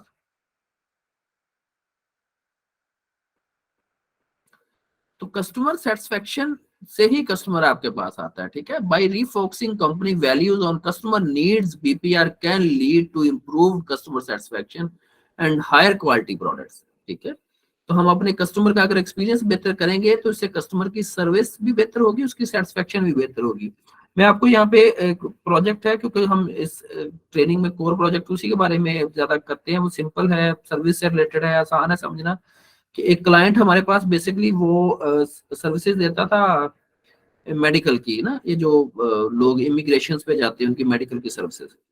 तो अब हमने उनका जब बिजनेस प्रोसेस, क्योंकि उनको स्टैंडर्ड सोल्यूशन हम दे नहीं सकते थे, और उनको चाहिए था उनकी नीड के मुताबिक कस्टमाइज सोल्यूशन। तो जब हम उनको स्टडी करने गए तो फिर हमने वहां पे बहुत डिटेल स्टडीज की, और हमने उनके बिजनेस प्रोसेस में रेडिकल चेंजेस किए। ठीक है, मैं यहाँ पे अगर वन बाय वन बताऊं, हमने उनकी एफिशिएंसी कैसे बढ़ाई। ठीक है, अब उनके पास जब एक पर्सन आता था मेडिकल के लिए, तो उसका हमने सबसे पहले पूछा करंट एवरेज टाइम क्या है जब वो बेसिकली चेक इन करता है। तो उसके ना को 8 से 10 स्टेप्स थे जहां से उसने गुजरना होता था। मसलन उसने शुरू में अपने कुछ रजिस्ट्रेशन करवाई, फिर वो डॉक्यूमेंटेशन करवाई, फिर वो डाटा इनपुट, वो पता नहीं कितने स्टेप से मेडिकल एंड तक वो जाता था, 10 स्टेप्स के बाद वो बाहर निकलता था। तो हमने पूछा, उन्होंने कहा एवरेज हमारे पास यहाँ पे तकरीबन कोई 2.5 घंटे लग रहे हैं इसको। तो हमने कहा ये 2.5 घंटे तो बहुत ज्यादा टाइम है। उसके फैमिली मेंबर भी उसके साथ आते थे, वो बेचारे बाहर वेट करते थे, और वो और उससे हर चीज ले ली जाती थी। ठीक है, यानी कोई उसके पास डिवाइस नहीं है, वो 2.5 घंटे प्रोसेस में चल फिर रहा है। तो वो कहते हैं कि हम तो बड़ा बेहतर है, हमारा जो कंपटीशन है वो तो 3 घंटे देता है, तो इसलिए हमारे पास निस्बतन थोड़े कस्टमर आते हैं कि हमारा आधा घंटा काम है। हमने कहा इसको बेहतर किया जा सकता है। हमने कहा कैसे कर सकते हैं बेहतर? तो स्टडी करके। तो जब हमने उनको सोल्यूशन दिया, ठीक है, मैं अभी ज्यादा डिटेल में नहीं जाऊंगा, सिर्फ जब हमने सोल्यूशन दिया, तो आप बिलीव करें कि उनका जो एवरेज टाइम था कस्टमर का, ठीक है, वो रिड्यूस होके हमने 45 मिनट से 1 आवर्स पे लेके आए। अब आप कहेंगे ये कैसे? तो मैं सिर्फ एक स्टेप बताता हूँ। उनका एक स्टेप आधा घंटा लेता था, that was data input. Customers का सारा डाटा लेके आता था, वो सारी चीजें बता रहा होता था, ये तो हमने कहा ये आप क्यों कर रहे हो भाई? कस्टमर को दे दो जो इमिग्रेशन पे जा रहा है, पढ़ा लिखा है। उन्होंने कहा कस्टमर कैसे करेगा, उसका पोर्टल बनाओ। हमने वेबसाइट पे वो कस्टमर का जो था वो साइन अप करे, अपना पोर्टल क्रिएट करे, अपनी उधर से वो बुकिंग भी करे, अपना डाटा भी लोड करे, कंफर्मेशन भी ले। ठीक है, तो वो हमने सारी चीजें उसको पोर्टल पे दे दी। अब वो डाटा इनपुट आता 1.25 घंटा, और उसका वो करता था यहाँ पे सिर्फ हमने कहा 3 मिनट के टाइम में जो उसने डाटा इनपुट किया, आपने सिर्फ उसकी वेरिफिकेशन करनी है। तो सिर्फ एक स्टेप से हमने 27 मिनट्स उसके सेव की। फिर ऐसी और बहुत सारी जो स्टेजेस थी कि हर स्टेज के ऊपर हमने उनको डिफरेंट सोल्यूशन सजेस्ट करके दिया। ठीक है, तो बेसिकली हमने उनके प्रोसेस को इम्प्रूव कर दिया, उनको ज्यादा एफिशिएंट कर दिया। कॉस्ट रिडक्शन, अब कॉस्ट रिडक्शन में उनके पास जो देखो, जब आप एफिशिएंट करते हो तो वैसे ही उनकी पर हेड कॉस्ट रिड्यूस हो गई है। मगर हमने दूसरा काम क्या किया, उनके पास जो वर्क फोर्स थी वो उस सारे प्रोसेस में बहुत ज्यादा थी। क्या कर रहे थे, इतने लोगों को कोई इधर कह रहा है, कोई उधर लेके जा रहा है, कोई उधर मैनेज कर रहा है। हमने कहा आपने हर जगह लोगों को क्यों इन्वॉल्व किया हुआ है? कुछ ऐसे पॉइंट्स हैं जहां पे हम पीपल के बजाय डैशबोर्ड से काम ले सकते हैं। आपने यही बताना है ना कि ये वाला नंबर आ जाए। मसलन डॉक्टर ने एक बंदे को बाहर खड़ा किया हुआ है, वो आवाज लगाता है, ठीक है, टोकन नंबर दिस वन। अब वहां पे एक तो होता है ना नॉर्मल टोकन सिस्टम लगा दे अंदर बनाने के लिए, वहां थोड़ा सा कम्प्लेक्स एनवायरनमेंट था, 3 से 4 डॉक्टर थे, एक के पास वो अलहदा होती थी, और कई दफा में ये भी मैनेज करना होता था। कुछ ऐसे लोग थे जिसने सिर्फ राइट साइड पे जाना था, किसने लेफ्ट साइड पे जाना था, किसने दोनों साइडों पे जाना था, इस तरह की कम्प्लेक्सिटी काफी थी। तो हमने वहां पे ना डैशबोर्ड ऐसे लगा दिए, डैशबोर्ड सारा मैनेज कर रहा है, अब किसकी बारी, किसका नंबर, किसकी सीक्वेंस, ये वो। और 2 से 3 ऐसे पॉइंट थे वहां पे, ये चीजें सारी हमने करके वो लोगों को एलिमिनेट कर दिया वहां से। ठीक है, उनकी जो होती थी ना, किसी को फेवर भी दे देते थे, वो भी खत्म कर दी। एक वहां पे प्रॉब्लम ये भी था कि लोगों को टिप मिलती है, वो फेवर दे देते हैं। डैशबोर्ड आने से वो भी खत्म होगी। ठीक है, तो लोगों का जो एक्सपीरियंस है वो भी बेहतर हो गया। तो हमने उनके प्रोसेस की कॉस्ट रिडक्शन कर दी। अच्छा, इसके बाद हमने कस्टमर सर्विस एनहेंसमेंट। अब देखो कस्टमर का एक्सपीरियंस खुद ही बेहतर हो गया। भाई कहाँ आपने 2.5 से 3 घंटे रहना था, कहाँ आप विद इन आवर मैक्सिमम आप बाहर आ जाते हो। ठीक है, तो उससे कस्टमर का एक्सपीरियंस बेहतर हुआ। इंक्रीज रेवेन्यू, ऑर्गेनाइजेशन के लिए रेवेन्यू बेहतर हुआ। ठीक है, क्यों? क्योंकि आप जब ये चीजें करते हो, अब अगर उस क्लाइंट की एग्जांपल दूं, तो अब पहले वो क्या करता था, उसके पास अगर 50 से 60 रजिस्ट्रेशन हो जाती थी ना, तो वो कहता था लॉक कर दो आज के दिन के लिए, मैं इससे ज्यादा मेरी जो टीम है वो सर्व नहीं कर सकती, क्योंकि उसके पास मेजर जो कंस्ट्रेंट थी वो डॉक्टर से, मेडिकल डॉक्टर से। ठीक है, या फिर उसका जो प्रोसेस का टाइम था कि भाई मैं सिर्फ 4 बजे तक टेस्ट करता हूँ, तो मैं इतने लोगों को दे सकता हूँ, और एक एवरेज मेरा जो पेशेंट है वो 2.5 घंटे लेता है। अब वही ऑर्गेनाइजेशन दिन में 100 से 120 लोगों को ट्रीट कर रही है। ठीक है, क्यों? क्योंकि अब एवरेज जो पर पेशेंट जो टाइम है वो रिड्यूस हो गया, और हमने जितने भी दरमियान में पॉसिबल एलिमिनेशन थी वो हमने खत्म कर दी। तो प्रोसेस को हम बेहतर से बेहतर करते चले गए उनके लिए। ठीक है, तो उनका रेवेन्यू उससे सब्सटेंशियल इंप्रूवमेंट्स आई। Competitive advantage, it can help organization respond to changing customer needs and market condition. ठीक है, कंपेटिटिव एडवांटेज तो उनके पास खुद आ गया, उसका क्लाइंट से छोड़ के लोग आते थे, कहते हैं वहां पे 3 घंटे लगते हैं, यहाँ पे 1 घंटे में फ्री हो जाते हैं। क्योंकि ये एक साइकोलॉजिकल प्रेशर भी होता है जो मेडिकल करवा रहा होता है, यार 3 घंटे बैठा हूँ पता नहीं क्या हो, मेडिकल ठीक आए या नहीं आए, वो कहते हैं वहां पे घंटे में प्रेशर तो रिलीज करो ना। ठीक है, तो उसका बिजनेस तो पहले बढ़ गया, तो उसके पास कंपेटिटिव एडवांटेज इसी बेस पे आ गया। ठीक है, clarity of purpose, BPR provides a clear understanding of organization goal and process and leading to a more streamlined and purpose driven operations. Business में एक चीज और याद रखें, जब आप स्टडीज करते हैं ना तो आपके सामने बिजनेस की ट्रू पिक्चर निकल के तभी सामने आती है। ठीक है, मेरा अपना एक्सपीरियंस है, मैं कहता हूँ कि नॉर्मली किसी भी ऑर्गेनाइजेशन में ना 3 तरह के जो वर्क कर रहे होते हैं, जो प्रोसेस होते हैं ना वो वर्क कर रहे होते हैं, जो एसओपीज होते हैं। एक एसओपी वो एसओपी होता है जो टॉप मैनेजमेंट के माइंड में होता है। टॉप मैनेजमेंट के माइंड में क्या होता है, उनको ना हर चीज लग रही होती है कि जैसे हम सोचते हैं वैसे हो रही है। मसलन हमारा जो पेमेंट का प्रोसेस है वो बड़ा ही प्री डिफाइंड है, फिक्स एसेट्स की मैनेजमेंट जो है वो ऐसे ऐसे एक्यूरेटली हो रही है। ठीक है, क्यों? क्योंकि उनको जो लोअर स्टाफ है वो यही बता रहा होता है, सर एवरीथिंग इज अलाइन, सब कुछ ये भी बेहतरीन चल रहा है, ये भी बेहतरीन चल रहा है। जो नंबर 2 एसओपीज होते हैं ये वो होते हैं जो रिटर्न होते हैं मगर वो इम्प्लीमेंटेड नहीं होते। जो तीसरी टाइप है ये वो एसओपीज होते हैं जो एक्चुअली इम्प्लीमेंटेड होते हैं। तो मैं रिपीट करता हूं कि there are 3 types of SOPs. एक जो टॉप मैनेजमेंट के माइंड में होता है कि हम बिजनेस प्रोसेस को कैसे डील कर रहे हैं, हमारे एसओपीज क्या है। एक वो है जो रिटर्न होते हैं, तीसरे वो जो एक्चुअली इम्प्लीमेंटेड होते हैं, और तीनों आपस में मैच नहीं कर रहे होते। मतलब मैं इसकी एक सादी सी एग्जांपल, मैंने ये सीईओ से ये बात की, क्योंकि मेरे नजदीक ये 3 एसओपीज हैं। ठीक है, वो कहता बिल्कुल ठीक है। मैं अपना एक्सपीरियंस बताता हूँ रिसेंटली, कहता मुझे यही था कि हमारा हर एसेट जो है वो डॉक्यूमेंटेड है, रिकॉर्डेड है, उसकी प्रॉपर मैनेजमेंट होती है, उसकी प्रॉपर ट्रांसफर होता है, कंट्रोल होता है, उसकी प्रॉपर वो टर्म जो होती है डिस्पोजल होती है। मगर फिर कहता है मैंने एक दफा ना वो एक स्टाफ मेरा मेंबर था, हमने उसकी ना गाड़ी रिप्लेस कर दी। उसके पास पहले बाइक था, हैवी बाइक दिया हुआ था, उसको शौक था, फिर उसने कहा मुझे गाड़ी दे दें, कहते हमने गाड़ी दे दी। उस साल बाद ऐसे ही किसी डॉक्यूमेंट में पता चला कि उससे तो हमने बाइक भी वापस नहीं ली, गाड़ी भी दे दी। अब वो दो उसके पास है और उसने भी नहीं किसको बताया। उसने फिक्स एसेट वालों को बुला लिया, भी आप तो कहते हैं कि एवरीथिंग इज अलाइन, तो ये कहां से? अच्छा मुझे एसओपी ला के दिखाओ, उसने ऑडिट वाले से कहा जरा मुझे एसओपी का ऑडिट करके बताओ, तो अब एसओपी में कुछ और चीजें मेंशन हो। तो फिर एक नहीं, जब उसने प्रॉपर ऑर्डर कराया तो उसको बड़े गैप्स मिले। तो नॉर्मली जो हम समझ रहे होते हैं, जो एक्चुअल रियलिटी होती है वो डिफरेंट होती है।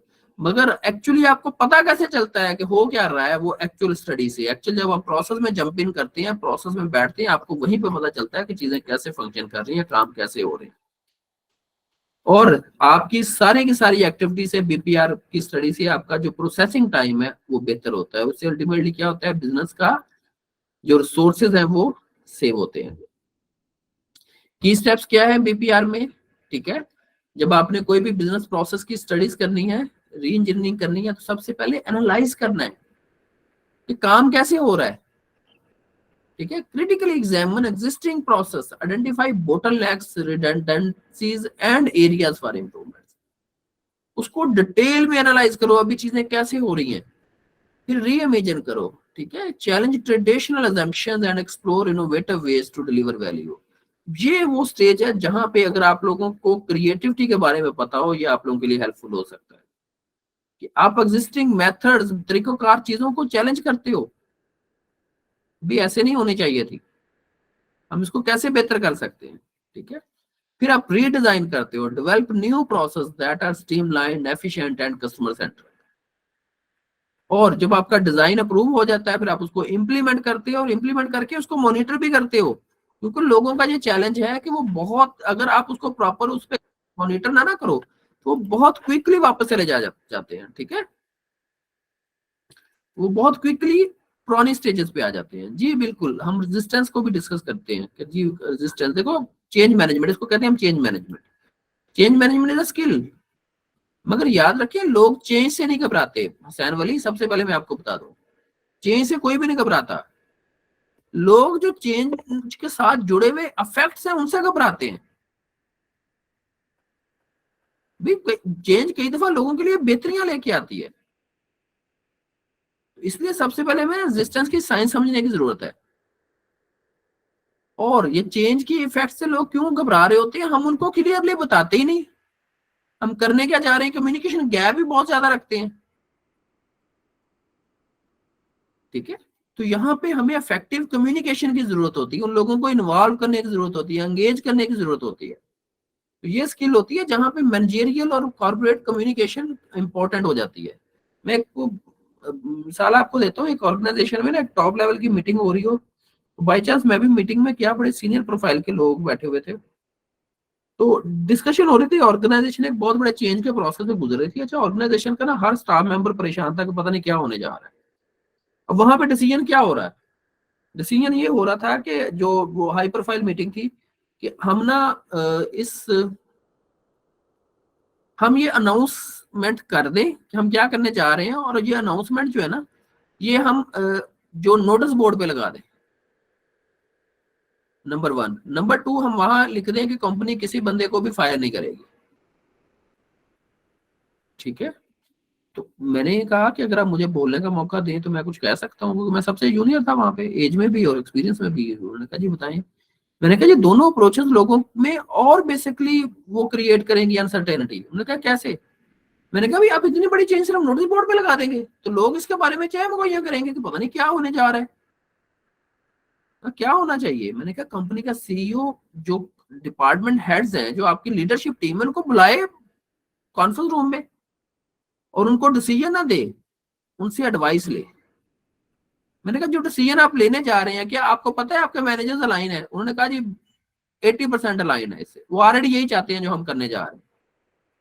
तो मैंने कहा उनसे मशवरा कर ले, अगर ऐसी 80% अलाइन है तो मेजोरिटी ने डिसीजन दे दिया। तो मैंने कहा अगर आप ये करेंगे तो बाई इन किसका होगा? उन्होंने कहा जी उनका, क्योंकि डिसीजन उनका है। देखो अगर आपका हुआ तो रिस्पॉन्सिबिलिटी भी आपकी है, अगर डिसीजन आपकी टीम को हुआ तो रिस्पॉन्सिबिलिटी भी टीम की है। उन्होंने कहा जी ठीक है। सेकंड, मैंने कहा आप ये ना कहें कि हम किसी को निकाल लेने जा रहे हैं। हमारे कल्चर में जब हम कहते हैं ना इन्फ्लेशन नहीं आने जा रही, इसका मतलब इन्फ्लेशन होने जा रही है। लोग कहते हैं ना जी अब इस चीज की शॉर्टेज नहीं होनी जा रही, लोग अंदाजा कर लेते हैं ये शॉर्टेज होने वाली है। शुरू से हम ऐसी चीजें देखते आ रहे हैं। तो दूसरा मैंने कहा कि बजाय आप लोगों को ये कहें कि हम आपको फायर नहीं करने जा रहे, आप उनसे सिर्फ देखो वही कहना है, अल्फाज बदल दें। आप कहें कि हम न्यू टीम मेंबर ऐड करने जा रहे हैं, नियर फ्यूचर में हमारी टीम डबल होने जा रही है। वाकई उन्होंने हायरिंग करनी थी। लो जी, ये दोनों चीजें उन्होंने एज इट इज परफॉर्म की। और लोगों की जो आपस में चल रही थी वो पता नहीं बैकएंड पे कि क्या होने जा रहा है, क्या सब खत्म हो गया उस मीटिंग के बाद। हर बंदा एक्साइटेड था, यार इतनी बड़ी चेंज आ रही है, हम इसका पार्ट बनेंगे, हम करेंगे, हमें मिलकर करने की जरूरत है। तो हुसैन जो सबसे पहला चैलेंज होता है ना, देखो लोगों की भी तीन किस्में होती हैं।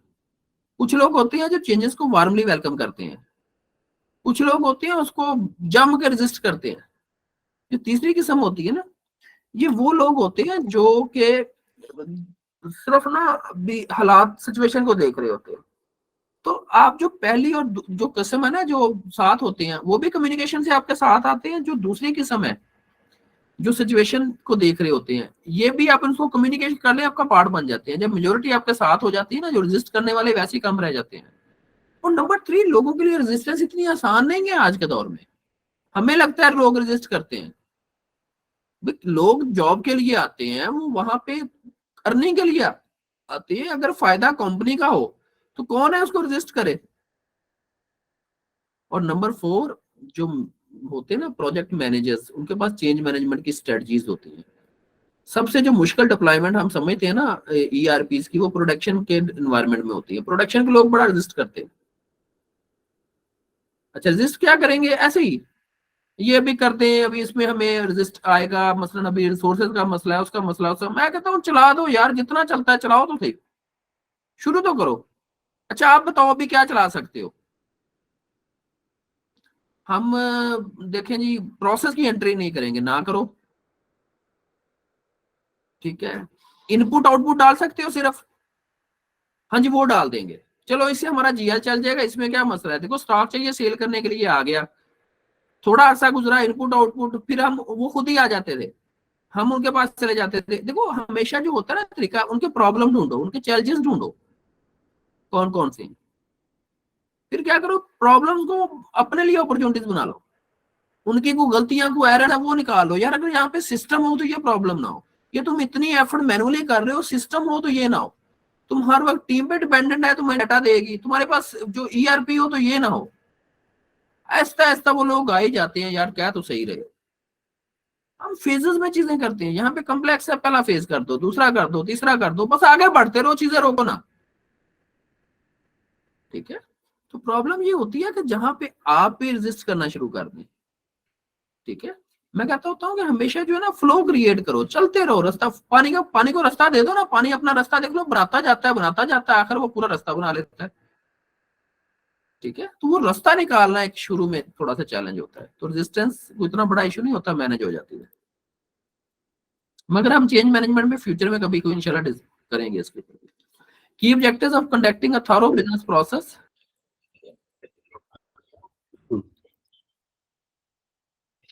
अच्छा, कोर ऑब्जेक्टिव्स को हम डिस्कस कर रहे थे कि बेसिकली अगर हम एक थारो बिजनेस प्रोसेस एनालिसिस करते हैं तो हमारे कोड इसमें क्या ऑब्जेक्टिव्स हो सकते हैं। तो जो बेसिकली कोर ऑब्जेक्टिव्स हैं यहाँ पे, उसमें नंबर वन क्या होता है कि जब भी हम किसी भी ईआरपी प्रोजेक्ट के लिए बिजनेस प्रोसेस के एनालिसिस करते हैं तो हमने आइडेंटिफाई करना होता है इनएफिशिएंसीज को और बोटलनेक्स को। प्रोसेस की इनएफिशिएंसीज यानी वो जगह जहां से चीजें बेसिकली प्रॉपर प्रोसेस नहीं हो पा रही, इनएफिशिएंसीज है। बोटलनेक्स यहाँ पे कंस्ट्रेंट्स हैं, कहीं ना कहीं चीजें रुक जाती हैं। Number second, understand how task and information flow across functions. मुख्तलिफ जो ऑर्गेनाइजेशन में प्रोसेस के यानी कामों के करने के तरीके कार क्या है, इंफॉर्मेशन का फ्लो क्या है, डाटा का फ्लो क्या है। ठीक है, अप्रूवल्स और रोल्स कैसे काम कर रहे हैं।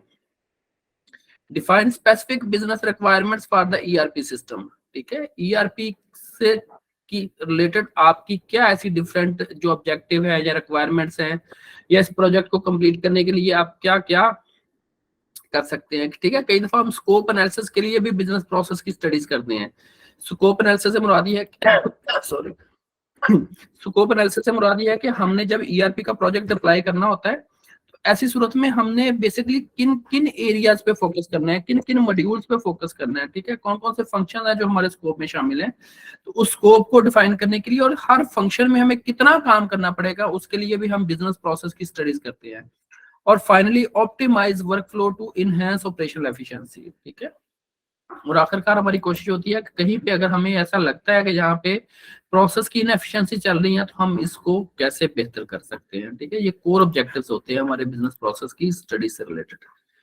कोई क्वेश्चन हो।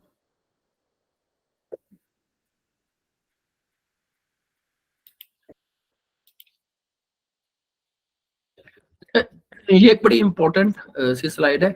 हम नॉर्मली स्टडीज करते कैसे हैं। ठीक है, अभी तक तो हमने ये देखा है ना स्टडीज में क्या होता है, क्या देखना चाहिए, हम स्टडीज क्या करते हैं। तो सबसे पहला काम जो हमारा होता है वो होता है कि करंट जो प्रोसेस है उसको स्टडी करना है। ठीक है, current business process, current current work flows क्या है, तो जो अभी चल रहा है इसको हम कहते हैं एज इज स्टडीज। अभी जो चीजें जैसे हो रही हैं वो क्या है, कैसे हो रही है।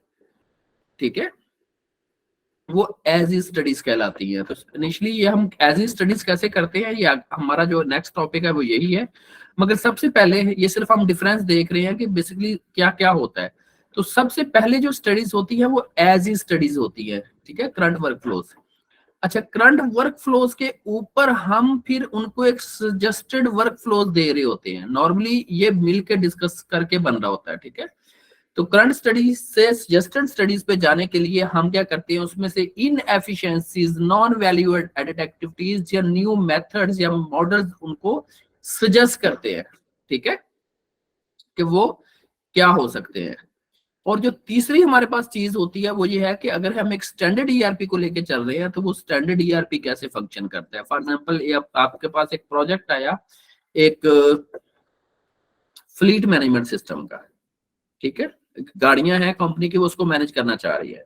तो फ्लीट मैनेजमेंट सिस्टम में अभी कैसे काम हो रहा है, क्या क्या मैनेज किया जा रहा है, फिर आप उनको प्रपोज करती हो कि आप इफेक्टिवली उसको कैसे मैनेज कर सकते हो, और फाइनली आपके ईआरपी में उसको मैनेज करने के लिए क्या क्या facilities for the time being available है, ठीक है। तो ये 3 लेवल है जहां से उस बिजनेस को या उस बिजनेस प्रोसेस को मैनेज किया जाता है। तो मैं यहाँ पे आपको थोड़ा सा ओवरव्यू दे भी दूं।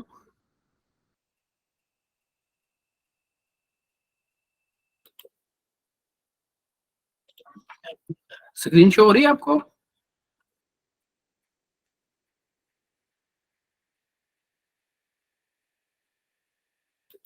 ऑलराइट। अच्छा, इस स्क्रीन में अगर आप देखें तो ये बेसिकली स्टार्ट हो रहा है यहाँ से, ठीक है। ये सारे का सारा जो स्टेप है ना, ये बता रहा है कि जो उस मेडिकल सेंटर में जो इनिशियल है इंटरेक्शन, उसका स्टार्ट कहाँ से है। इसे कहते हैं cross functional process flow chart. Cross functional से मुराद है कि ये मल्टीपल जो फंक्शंस हैं, डिपार्टमेंट्स हैं, ये उनको कवर करता है, ठीक है। अगर आप देखोगे ना यहाँ पे साइड पे आपको जब मुख्तलिफ डिपार्टमेंट्स देखो, ये स्विम लाइन की शक्ल में नजर आ रहे हैं। इसको स्विम लाइन फ्लो भी कहते हैं, इसको cross functional process flow chart भी कहते हैं, ठीक है। तो अगर आप स्टार्ट देखो तो इसका स्टार्ट कहां से है, वो कहता है कि या तो इनकमिंग कॉल्स आती हैं। अब ऑर्गेनाइजेशन के पास एक कॉल सेंटर था, वो कॉल सेंटर की सर्विसेज ले रही थी, ठीक है। और वो कॉल सेंटर क्या करता है, या तो इनकमिंग कॉल रिसीव करता है या फिर वो आउट गोइंग कॉल करता है। वो खुद अगर उसके पास कहीं से क्यूरी आती है तो वो खुद भी कॉल करता है, ठीक है। और या फिर क्या होता है कि कोई वेबसाइट या ईमेल के जरिए भी क्यूरी आती है तो ये उसको खुद कॉल कर लेते हैं। अच्छा, इनकमिंग कॉल में क्या होता है, अपॉइंटमेंट के बारे में पूछा जाता है या फिर लोगों की कुछ क्यूरी होती है, या तो वो अपनी अपॉइंटमेंट बुक करवाना चाह रहे हैं या सिर्फ मालूमात लेना चाह रहे हैं, ठीक है। अच्छा, अब जो अपॉइंटमेंट करवाना चाह रहे हैं उनसे बेसिकली उनका कंट्री पूछा जाता है, क्योंकि वो ये जो मेडिकल सेंटर था कुछ खास कंट्रीज में काम करता था, और उससे रिलेटेड उनकी आईडी की डिटेल्स वगैरह ली जाती है, ठीक है। अगर तो उसकी कंफर्मेशन यस हो जाती है, डिसीजन पॉइंट है, उसकी बुकिंग कर ली जाती है, अपॉइंटमेंट कर दी जाती है। अगर वो नहीं होती तो उससे पूछ लिया जाता है कि हम आपको बाद में कॉल करें, ईमेल करेंगे, या कैसे आपसे रब्ता करें। जो क्यूरी वाले हैं वो अपॉइंटमेंट की डिटेल पूछते हैं, स्टेटस पूछते हैं कि मेरी कोई रिपोर्ट्स वगैरह आनी थी, या बेसिक इन्फॉर्मेशन या चार्जेस वगैरह की डिटेल वो लेते हैं, ठीक है। तो ये देखो हर चीज हमने इसमें कवर की है। आउट गोइंग वाले क्या पूछते हैं, उनसे क्या क्या चीजें पूछी जाती हैं, जो जो वो करते थे। यहाँ पे हमारा कुछ भी नहीं है, हमारा कमाल सिर्फ क्या था कि उनसे जो हमने डॉक्यूमेंटेशन ली, उनको ऑब्जर्व किया, उनसे सारा रिकॉर्ड लिया, वो सारे का सारा हमने इस प्रोसेस फ्लो की शक्ल में डाल दिया, ठीक है। फिर वो जब अपॉइंटमेंट रिक्वायर्ड, उनसे जो क्वेश्चन है या कुछ डिटेल्स है वो पूछ पाछ के, ठीक है। तो जब वो पर्सन आता है तो उसके एक्सटर्नल सिक्योरिटी सबसे पहले, अब इस एक्सटर्नल सिक्योरिटी के पास एक कस्टमर आता है जो अपॉइंटमेंट करा के आता है। कुछ ऐसे कस्टमर थे जो वॉक इन आ जाते थे, ठीक है। अब वॉक इन का उनके पास कोई क्लियर फ्लो था नहीं, इसलिए हमने यहाँ तक छोड़ दिया। मगर जो आता था उसके साथ क्या करते थे, उनके चेक्स, टेम्परेचर और कुछ मास्क वगैरह उनको देते थे, ठीक है। उसके बाद वो रिसेप्शन 1 पे जाते थे, उनकी एंट्री होती थी, ठीक है। गूगल शीट में पासपोर्ट चेक होता था, पोलियो सर्टिफिकेट, कुछ एम्बेसी लेटर, इस तरह की कुछ चीजें चेक हुई, ठीक है। इंटरनल सिक्योरिटी ने चेक किया कुछ चीजें, फिर रिसेप्शन पे गए, डाटा एंट्री पे गए, रिसेप्शन, यानी इस तरह के जो जितने भी स्टेप्स थे लैब में उनके साथ क्या क्या उनका चेक किया, ठीक है। एक्सरे हुआ उनका, हर प्रोसेस का हर स्टेप यहाँ पे इन्वॉल्व है, यहाँ पे मेंशन किया गया है, ठीक है। तो अब देख ले, ये इस प्रोसेस को डिजाइन करने के पीछे नियरली को 2 से 3 वीक्स की स्टडी है। मगर स्टडी करके हमने इस पूरे के पूरे प्रोसेस को एज इज की फॉर्म में, कि ये आपका करंट प्रोसेस है, हमने उनको प्रोवाइड कर दिया। और हमने हर डिपार्टमेंट से वैलिडेशन करवाई कि भी देखिए हमने जो बनाया ये ठीक है, ये ऐसे ही होना, ऐसे ही है, ऐसे ही आप करते हैं, ऐसे ही आप करते हैं, ठीक है। तो ये बेसिकली उनका सारा जो है वो एज इज है उस जगह का, ठीक है। तो एज इज में क्या करते हैं, हम उस ऑर्गेनाइजेशन की स्टडी करते हैं डिटेल में कि वो कैसे काम करते हैं, और सारे के सारे को हम प्रोसेस फ्लो की शक्ल में डाल लेते हैं, ठीक है। इसके ऊपर कोई क्वेश्चन हो आप लोगों का? ये बनाना कैसे है, ये कल की क्लास में हम बताएंगे कि आपने प्रोसेस फ्लो कैसे डिजाइन करने हैं, कैसे बनाने हैं, ठीक है। आज सिर्फ मैं आपको ये बता रहा हूँ कि एज इज क्या होता है, कि जो टोटल एक्टिविटीज वो ऑर्गेनाइजेशन की परफॉर्म करती थी अपने पेशेंट से रिलेटेड, अपने क्लाइंट से रिलेटेड, वो हमने सारी की सारी प्रोसेस फ्लो की शक्ल में जो है वो डिजाइन की, बना ली, ठीक है, तो ये एज इज बन गया और इसकी उनसे अप्रूवल कराई कि बिल्कुल वो वैलिडेट करें। अब एज इज के बाद हमने क्या किया, इसको टू बी में कन्वर्ट कर दिया, ठीक है। अब देखिए ये उस ऑर्गेनाइजेशन का टू बी का मतलब होता है प्रपोज्ड प्लान। हमने कहा आपका तो प्रोसेस बड़ा ही कॉम्प्लेक्स है, अब देखो इतनी लंबी चौड़ी डिटेल वो सारा, हमने फिर यहाँ पे उनको शुरू में अपॉइंटमेंट थ्रू वेब, उनको वेबसाइट पे पोर्टल्स वगैरह बना के सारे डाटा की लोडिंग यहाँ पे करवा दी और इनका काम सिर्फ क्या रह गया, उनकी कॉल्स को मैनेज करना, ठीक है, अगर कोई क्वेरी आती थी तो। अब देखिए बाकी सारे का सारा प्रोसेस हमने इस जगह पे एक सेंटर, उसमें मल्टीपल जो एरिया से उनको लिंक कर दिया, ठीक है। कौन क्या करेगा, ये जो रेड एरियाज है ना, ये वो एरिया से जहां पे हमने कहा था कि ये स्टेप्स जो है ये डैशबोर्ड से रिमूव हो सकते हैं, ठीक है। हर एक जगह पे यहाँ पे हम सिर्फ आपको डैशबोर्ड देंगे, इनको खत्म कर देंगे यहाँ से, और ये भी जो रेड है हमने कहा ये भी फर्दर एलिमिनेट हो जाएंगे, ये हमारे आइडियाज थे। तो जो हमने जब प्रपोज बिजनेस प्लान को प्रेजेंट किया ना, तो हमने उनको ये भेजा अपने क्लाइंट को कि हम आपसे डिस्कस करने आ रहे हैं, 2 बजे का टाइम है, तो सुबह ये भिजवा दिया कि जरा आप इसको रिव्यू कर ले। तो हम जब गए ना, तो उन्होंने उनकी पूरी वॉल के ऊपर तकरीबन उन्होंने समझ लिया कोई 12 बाई 12 फीट का ये फ्लेक्स निकलवा के ना दीवार पे पूरी हैंग किया, और जाती सबसे पहले अप्रिशिएट किया, उन्होंने कहा यार कमाल कर दिया आप लोगों ने, ब्यूटीफुल, हमारी हर चीज एज इज टू बी में आपने हमें दिखा दी, जो हम हमें पता ही नहीं था चीजें कैसे हो रही हैं। और उन्होंने कहा इसको इस फ्लेक्स के ऊपर डिस्कस करो, यहीं पे मार्क करो, आइंदा से हम हर चीज यहाँ पे करेंगे, ठीक है। तो ये बेसिकली मेहनत ही, देखो हमने इम्पैक्ट इधर ही क्रिएट कर दिया ना अपने क्लाइंट के लिए कि हम आपके लिए क्या कर रहे हैं। तो ये था प्रपोज्ड, और प्रपोज में देखा हमने उनका काम कितना स्मार्ट कर दिया, कितना शॉर्ट कर दिया। तो current work flow as studies, ठीक है, फिर प्रपोज वर्क फ्लो, और उसके बाद ठीक है करंट एज इज प्रपोज्ड, और एक आपका स्टैंडर्ड जो ईआरपी का, अगर यहाँ पे ईआरपी हमारा ओडू है तो हम ओडू की बात करेंगे कि ओडू का वर्क फ्लो। अच्छा, अब इन दोनों में गैप, करंट वर्क फ्लो और प्रपोज्ड वर्क फ्लो में जो आपका गैप होता है वो चेंज मैनेजमेंट से डील होता है। क्यों? क्योंकि जो आप कर रहे हैं, जो आपने करने जाना है, उसके लिए आपको चेंज मैनेजमेंट की स्किल रिक्वायर्ड है, ठीक है। अपने लोगों का बदलना है ना, काम करने का तरीकाकार बदलना है, तो ये चेंज मैनेजमेंट से डील होना है।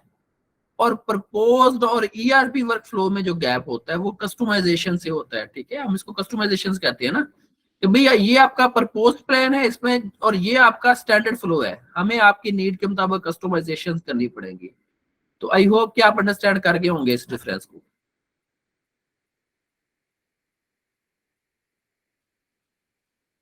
ऑलराइट, अच्छा जी। अब ये टेक्निक्स कि हम बेसिकली अपने क्लाइंट से डाटा कैसे कलेक्ट करते हैं। अब अगर ये भी हमने जो एज इज बनाया था, ये कैसे बनाया, नंबर वन हम इंटरव्यूज करते हैं। हम प्रोसेस में जो भी कोर पर्सन होते हैं हम उनके इंटरव्यूज करते हैं, उनके पास जाते हैं, वन ऑन वन डिस्कशन होती है, ग्रुप इंटरव्यूज होते हैं, ठीक है। फिर हम उनसे जो इंटरव्यूज में उनसे मल्टीपल प्रोसेस से रिलेटेड क्वेश्चन पूछते हैं, चैलेंजेस पूछते हैं, ज्यादा वर्कलोड हो फिर आप क्या करते हैं, कम वर्कलोड हो फिर क्या करते हैं, ठीक है। कोई सिचुएशन क्रिटिकल हो जाए तो क्या करते हैं, हमारा काम है उनसे पूछते जाना ताकि हमारे पास प्रोसेस का नॉलेज बिल्ड हो जाए। देखो उन्हीं का नॉलेज हमने सब लोगों से कलेक्ट करके दोबारा उन्हीं को दिया, सिर्फ डिफरेंस ये था उनके पास इंडिविजुअली नॉलेज था, हमने उसको इकट्ठा करके सम करके उनको दिखा दिया। तो सबसे पहले इंटरव्यूज होते हैं, ठीक है।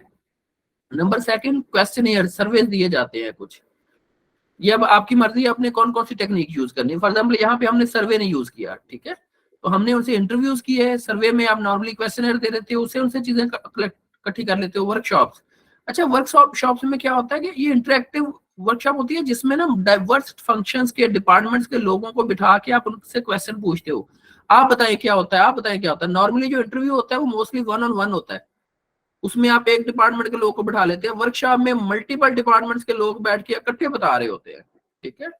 फिर उनसे डॉक्यूमेंट्स कलेक्ट किए जाते हैं, हर फंक्शन में क्या क्या कर रहे हैं, कैसे कैसे कर रहे हैं, जितने डॉक्यूमेंट्स उनकी कलेक्शन कर ली जाती है। ऑब्जर्वेशंस, ऑब्जर्वेशन में हम उनके बेसिकली ऑब्जर्व करते हैं स्टेक होल्डर्स को कि वो काम कैसे कर रहे हैं, ये बहुत इंपॉर्टेंट है इस सारे प्रोसेस में ना। इंटरव्यू के बाद जो दूसरा इंपॉर्टेंट है वो ऑब्जर्वेशन है। ऑब्जर्वेशन बड़ी इंपॉर्टेंट स्किल है कि आप उनको प्रोसेस भी करते हुए ऑब्जर्व करें, ठीक है, कि वो कैसे कैसे स्टेप से गुजर रहे हैं। हमने बेसिकली जो आते थे उनके पास मेडिकल के लिए, हमने उनको ऑब्जर्व किया, हमने उनके इंटरव्यूज किए, हम उनके साथ साथ चले, और जब हमें लगा कि हमें अभी भी प्रोसेस की ज्यादा अंडरस्टैंडिंग की जरूरत है तो हमने फिर वहां पे क्या किया, हमने सेल्फ इमर्जन भी की। सेल्फ इमर्जन क्या होता है कि हमने अपने एक रिसोर्स को क्लाइंट बना के, उनको नहीं बताया एक रिसोर्स जो उनसे नहीं वाकिफ था, उसको एज ए मेडिकल, उसका कंप्लीट मेडिकल प्रोसेस से गुजारा। सुबह 8 बजे वो आया, सारे प्रोसेस से गुजरा, हर जगह पे वो चीजें नोट करता चला गया, ठीक है। तो ये इमर्जन करवाई। प्रोटोटाइपिंग, प्रोटोटाइप में क्या होता है कि जो कुछ हम मॉकअप्स बनाते हैं चीजों के, कुछ कुछ इनिशियल आइडिया को डिजाइन बनाते हैं, उनसे ये भी चेक कराते हैं कि ऐसे ही होता है, ऐसे ही कर रहे हैं, ठीक है। फोकस ग्रुप स्टडीज में हम कुछ खास लोगों के, ये भी इंटरव्यूज की एक टाइप है, मगर हम क्या होता है, ये सिर्फ एक खास ग्रुप होता है जिससे हम स्पेसिफिक इंटरव्यूज कर रहे होते हैं, ठीक है। फिर ब्रेनस्टॉर्मिंग में हम कुछ ना कुछ चीजें खुद भी देख रहे होते हैं। नॉर्मली एज इज में हम ब्रेनस्टॉर्मिंग नहीं करते, हम टू बी में ब्रेनस्टॉर्मिंग करते हैं। एज इज तो जैसा है वैसे ही आना है ना, टू बी में आपको चाहिए होता है अपने आइडियाज ऐड करना, ठीक है।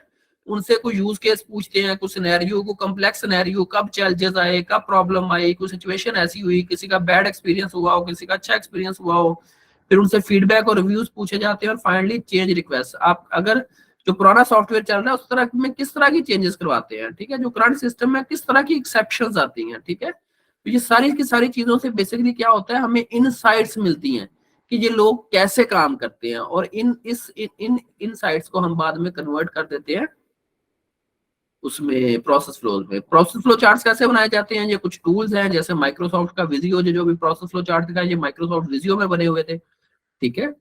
इसके अलावा गूगल ड्राइंग्स में भी आप प्रोसेस फ्लो बना सकते हो, फ्री अवेलेबल है। मीरो के नाम से एक बहुत अच्छा है, थोड़ा सा कॉम्प्लेक्स है, तो इसको यूज कर सकते हो। क्रिएटली एक ऑनलाइन सॉफ्टवेयर है, एक टूल है जिससे आप सॉफ्टवेयर बना सकते हो, या स्मार्ट ड्रा से ये इस तरह के बेसिकली जो आप प्रोसेस फ्लोज है वो डिजाइन कर सकते हैं, ठीक है।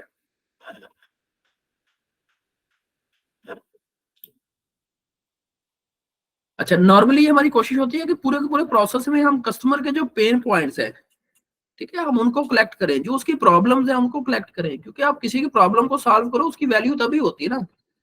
अब आप वो कहते हैं ना कि भूखे को खाना खिलाओ वो कदर करता है, जिसका पहले पेट भरा हो वो आपकी क्या कदर करेगा।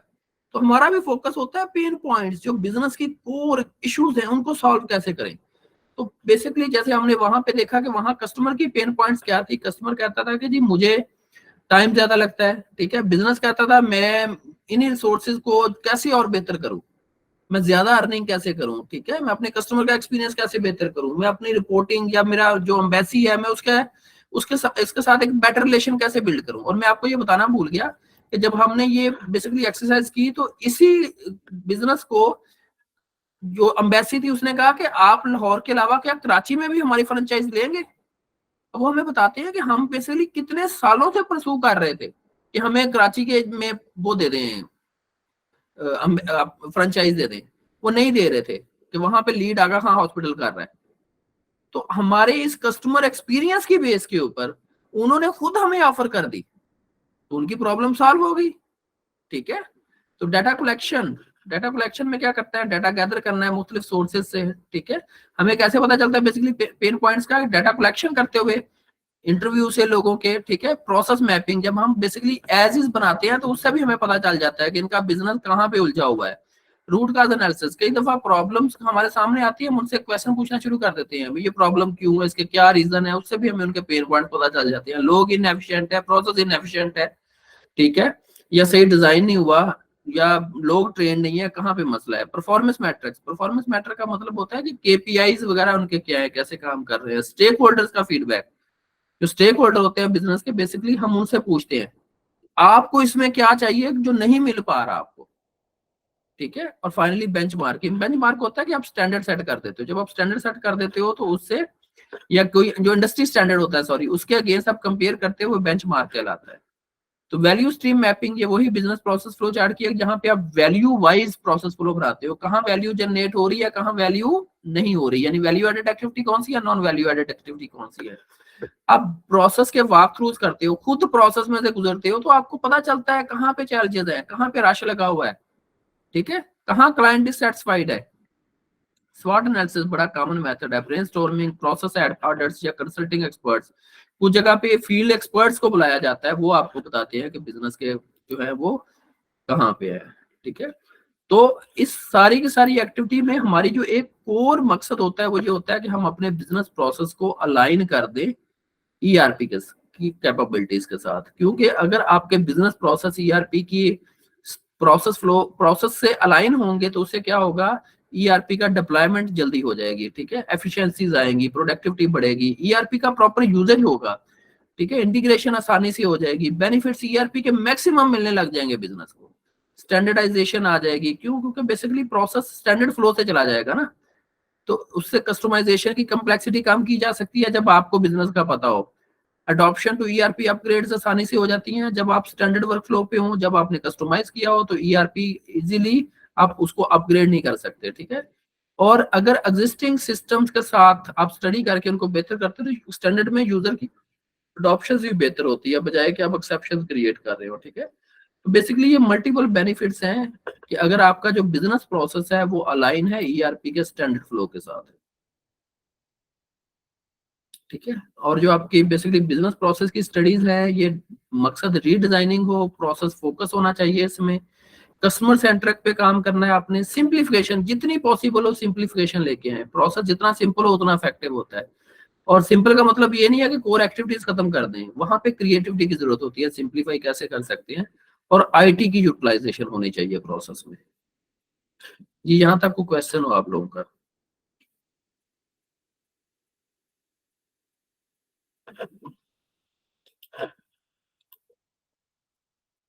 कौन सी ऐसी की स्किल्स हैं जो आपको रिक्वायर्ड है बिजनेस प्रोसेस की स्टडीज के लिए?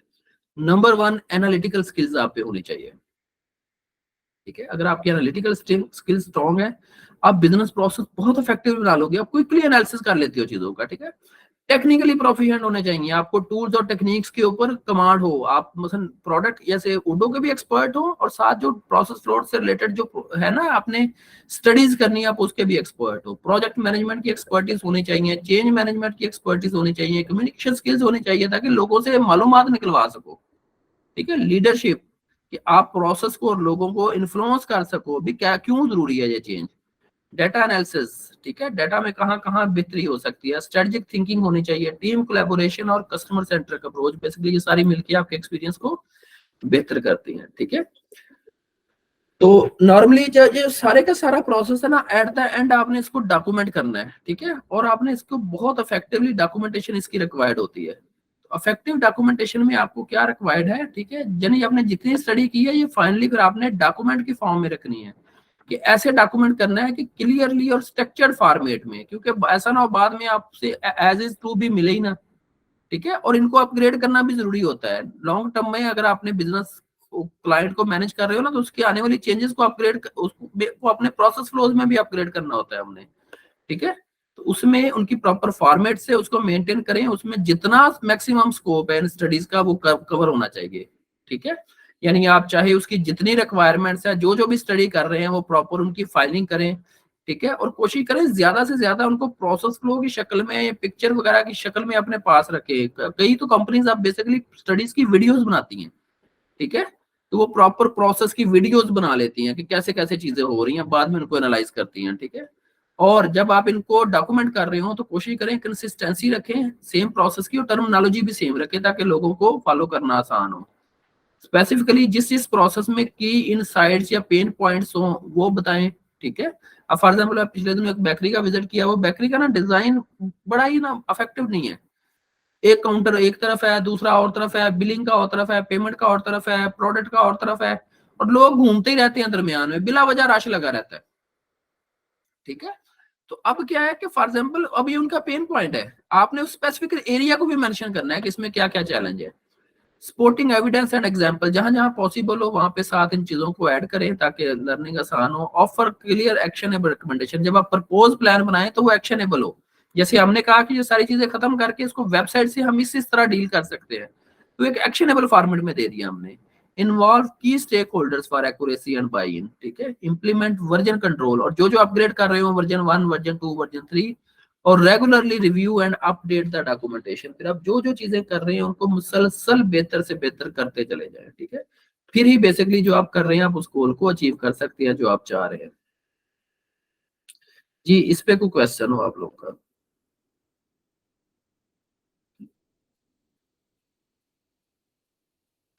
ये पार्ट बेसिकली डॉक्यूमेंटेशन से रिलेटेड है कि आपने जितनी भी स्टडीज की है आपने उनका रिकॉर्ड कैसे मेंटेन रखना है, और आपने उसका प्रॉपर रिकॉर्ड मेंटेन रखना है अपनी स्टडीज का।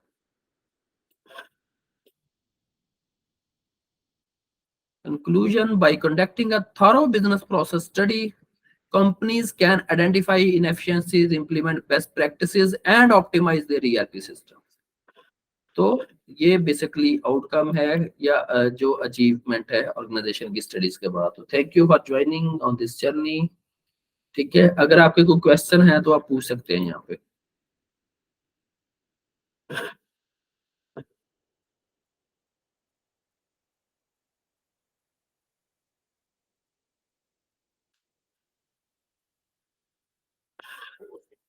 अगर कोई क्वेश्चन नहीं है तो हम यहाँ पे एंड कर सकते हैं आज का सेशन। जी, you are welcome. I hope के कुछ ना कुछ आप इसमें से जो है वो इनसाइट्स ले पाए होंगे,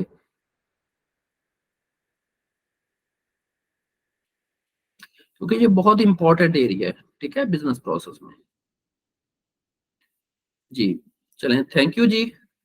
आप लोगों से कल मुलाकात होगी बिजनेस प्रोसेस की डिजाइनिंग के लिए। Thank you, Allah Hafiz, Allah Hafiz.